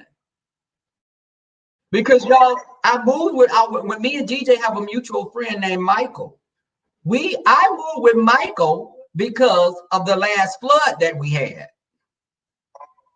So I moved with Michael because remember the last flood we had, um, I was going to move into my apartment on Braeswood. So I didn't move. Oh, you know what? I'm getting the time frame. Yes, that's true. Yes. Yeah, that's right, y'all. Y'all, we didn't have so many floods. I get the timeline messed up. So it was Sindel, my friend Sindel. I did move with Sindel. So when I was getting ready to move into my apartment on Braeswood, I had to move with my friend Michael. But the flood that happened, um, the last, because it was three of them, and I get the timelines confused, DJ. But I remember I was asleep, and Michael came and woke me up because I was asleep on the couch, and he said, "It's gonna flood. I think these apartments are flooding." Oh, what the hell, Mike? I'm knocked out. What? And child, I got up, DJ. But see, they said it was gonna be rain coming. Asked Michael. I said, Michael, does this parking lot? Because you remember we were roommates when I stayed over there before when he had the 2 bedroom. But I said this parking lot floods a little. If I can recall, it gets water in the parking lot a little. And they're talking about all this water that we're going to get. So much like you, DJ, I parked my car outside the complex, high up on the hill. You know how the streets have the curves and the dips and stuff? So I parked my car high up. Baby, when he woke me up and it was in the dead of night, that was the same flood that took your apartment out. So when he woke me up, I was like, wait, what? I was like, what? And I looked in the parking lot. If I tell you, DJ, the water was already like about 3 feet in the parking lot. So I told Michael, I said, I'm putting my boots on. I'm gonna go out here, and I went out there, DJ. I had boots on. I had the broom. I was going out there because I was trying to unstop the the drainage, because it was pine needles in the drain that was making the drain not go down. And everybody was like, you sure you want to get out there? I was like, listen, this water is gonna flood us out if I don't get out here in the water. And then, you know, and at the heart of things, I'm a country boy as well, so the water wasn't scary to me. So I got out there, and child, why this little stud, lesbian girl that stayed next door, DJ? Did you ever meet Mike? Michael has a roommate whose daughter, not a roommate. Michael has a neighbor whose daughter is a lesbian. So, and she's a little friend stud. So the little stud came out there with me in the water. And why was this little heifer diving in the water like she was a damn dolphin? Like, DJ, I had the broom in my hand, and I was trying to knock keep in mind, the water was already up to my chest. The water was up to my chest. And I had the broom, and I was trying to knock the pine needles off of the drainage in the middle of the parking lots, because you know how they have the drains all in the middle. The grates, the pine needles was over the grates, so the water couldn't go down. So this little heifer is standing next to me. I look around and she had disappeared. And look, she disappeared, DJ. Why this heifer was diving under the water like she was looking for pearls, and she dived under the water? I was like, what the hell? She up under the water. Yes. So she was, and I said, okay, do you not know some a-hole was in an old pickup type of truck? Why did he come speeding through the parking lot? DJ, I had to jump up. I had to jump up on the back in the tailgate. I had to jump up on the tailgate of a truck inside the tailgate, because when the man came through the parking lot going so fast, the waves would have went over my head. So I jumped my behind up, and this little heifer has to the other side of the apartment complex like she was swimming in a damn lagoon somewhere. So I said, okay, I'm done. This is not working. Child, I went in that house. If I don't tell you, I've scrubbed my body with antibacterial soap. I was like, okay, I hope I don't get some infection on my body that this could have released. I could have, you know, a bitch could have called a yeast infection. You know, I didn't want to be out there, you know, I didn't want to be, you know, having to go to the, you know, my doctor and explain things. So I was like, my car was in the parking lot. Mike's truck was parked close to the gate. So he just got water in his truck, but it didn't, you know, mess up anything else. That was the truck that he had before this one. The Mercury, yes. Because what does he have now? Okay. So yeah, he had the Mercury. And when I tell you, when the parking lot drained, we saw people's mufflers, they damn bumpers. We saw all kind of stuff in the parking lot. And my car I was untouched by it. I was so happy that I parked my car. I had the mind, you know, I thought, okay, this could possibly be disastrous. My car is gonna flood. My car sits low. So that's why, of course, my next vehicle will be a Jeep Wrangler that's have some big ass tires on it. Okay, baby, because my little car wasn't taking me. No, I couldn't get anywhere because I was landlocked. You know how my car sit low. I couldn't go anywhere, baby. But now I would be like, okay, who need help? Look, I'm gonna be driving through the water. What? And even now, DJ, when it rains a lot, I have anxiety sometimes.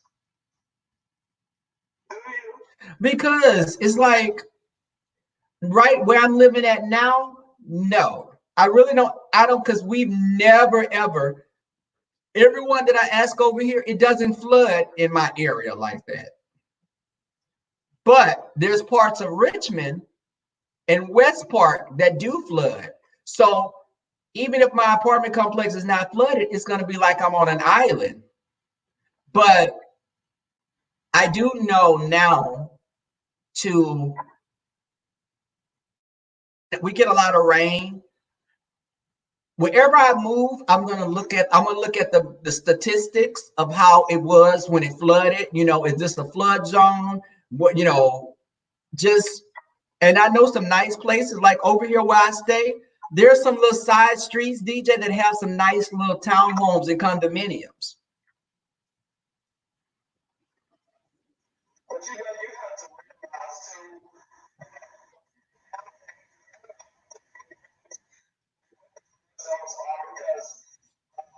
Well, yeah,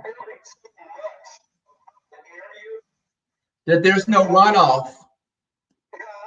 Yeah, since they're building so much and there's concrete, so there's no runoff really for the rain tends to pool and the water does rise because there's no adequate drainage.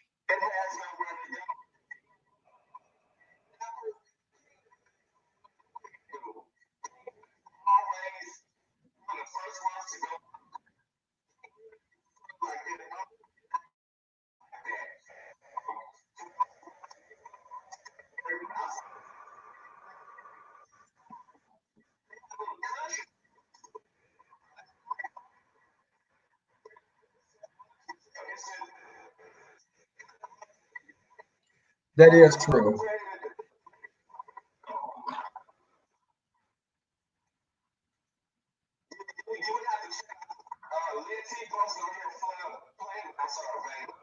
Yeah, because it's definitely because you know what, but the thing is, it's funny, y'all, DJ and I both like my family stays on the north side, but DJ likes the more rural north, like because you stay more in your area, it's more like wooded. So DJ likes the more wooded areas, but he likes to come into the city to play and have, hang out. But baby, when he drive back home, it's like driving to Austin, Texas. Baby, when I would come to Zeke's house and I would have to drive back home, I'd be like, damn, this is gonna be a 40-minute drive.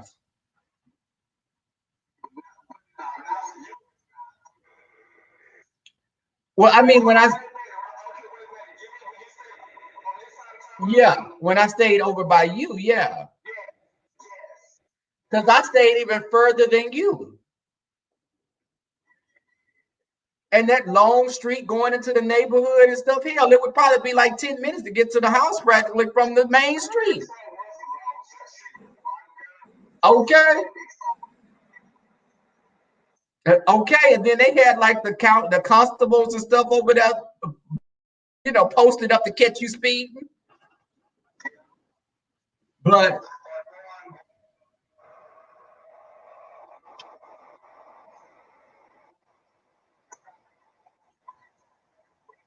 mhm. Now you said you would like to stay in that area when you buy a place.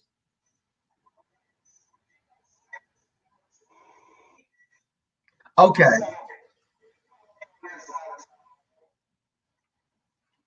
Okay. It's some nice places. Yeah, she was saying that. But you know what?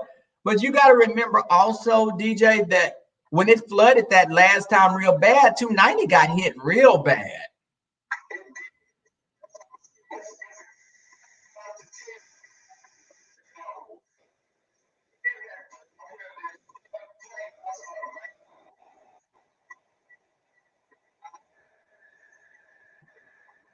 But yeah, thank you for that info, Lynn. And I'm gonna check my email because I'm off for the next 2 days. When do you go back to work?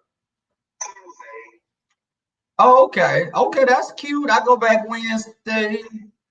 But are y'all getting back into the swing of things? Because when I talked to Micah, Micah doesn't go back to work until Thursday.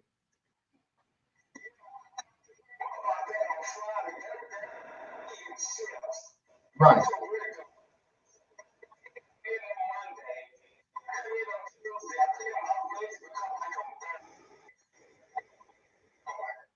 Because you're basically, I mean, don't say the place that you work at, but you're doing what?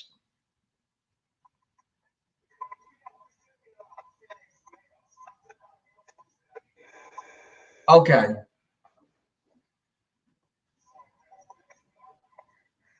Okay.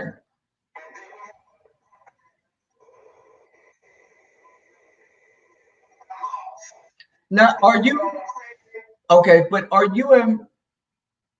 Is it kind of similar to what? Because you know, and you and I talk. Is it similar to Micah's kind of stuff, or y'all like in the same? Uh, I'm just, okay.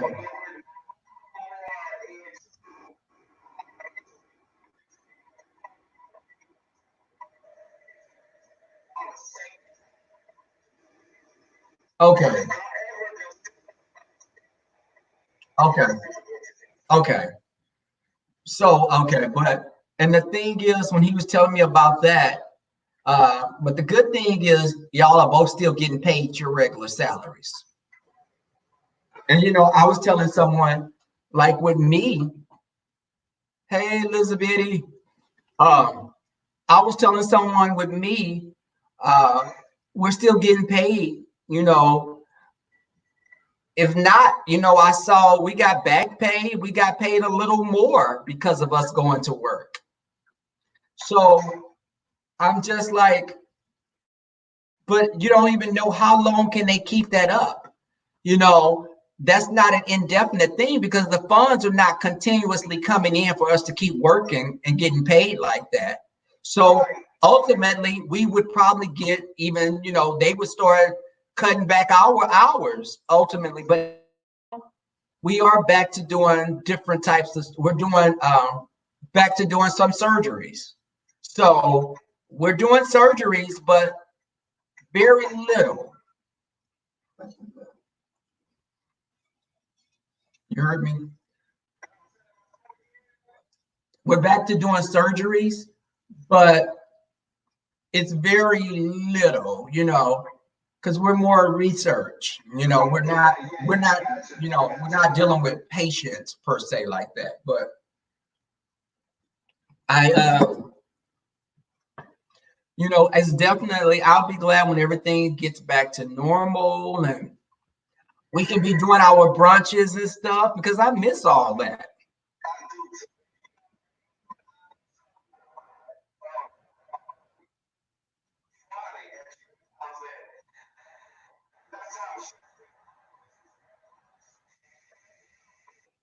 Yes, I like, and you know, I like that place.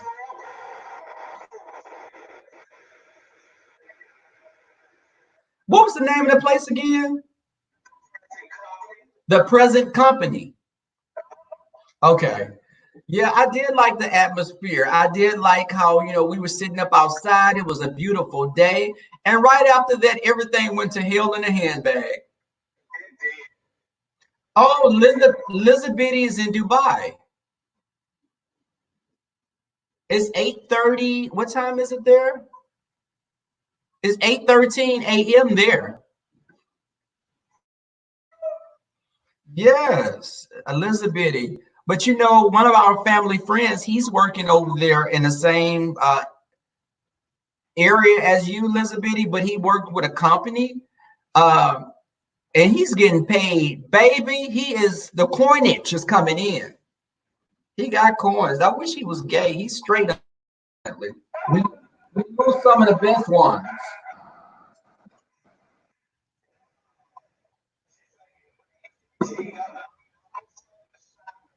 Okay.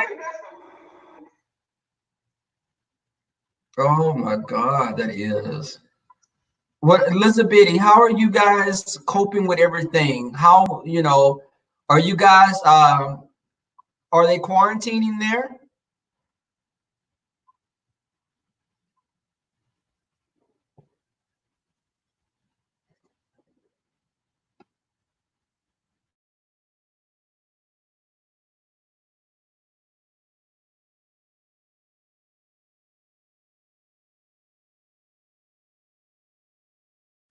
I hadn't heard. They are to an extent. Okay.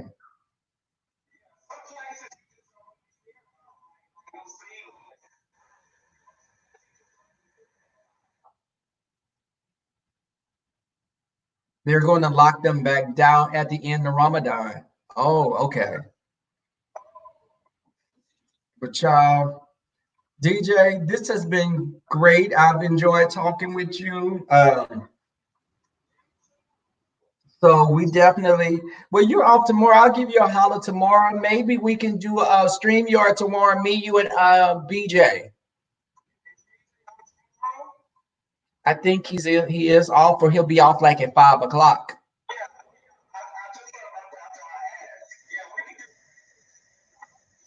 Okay, well, child, I'm gonna go in here and get ready to lay it down. And Lynn T, just one and only, my people. Thank y'all for holding it down over here. Um, all the subscribers, y'all hit that like button, shine some light on me. I appreciate all of y'all. Uh, we will be back on tomorrow. I'm going to be in the bushes listening to some other chats while I'm falling asleep. And Lynn, I'll check my email and get back with you because we can also chat tomorrow, Lynn. Or before, or even behind the scenes or something, we may talk with DJ or something, But okay. Okay, well, y'all, get your, we'll talk tomorrow. Much love. Good night, y'all. See you.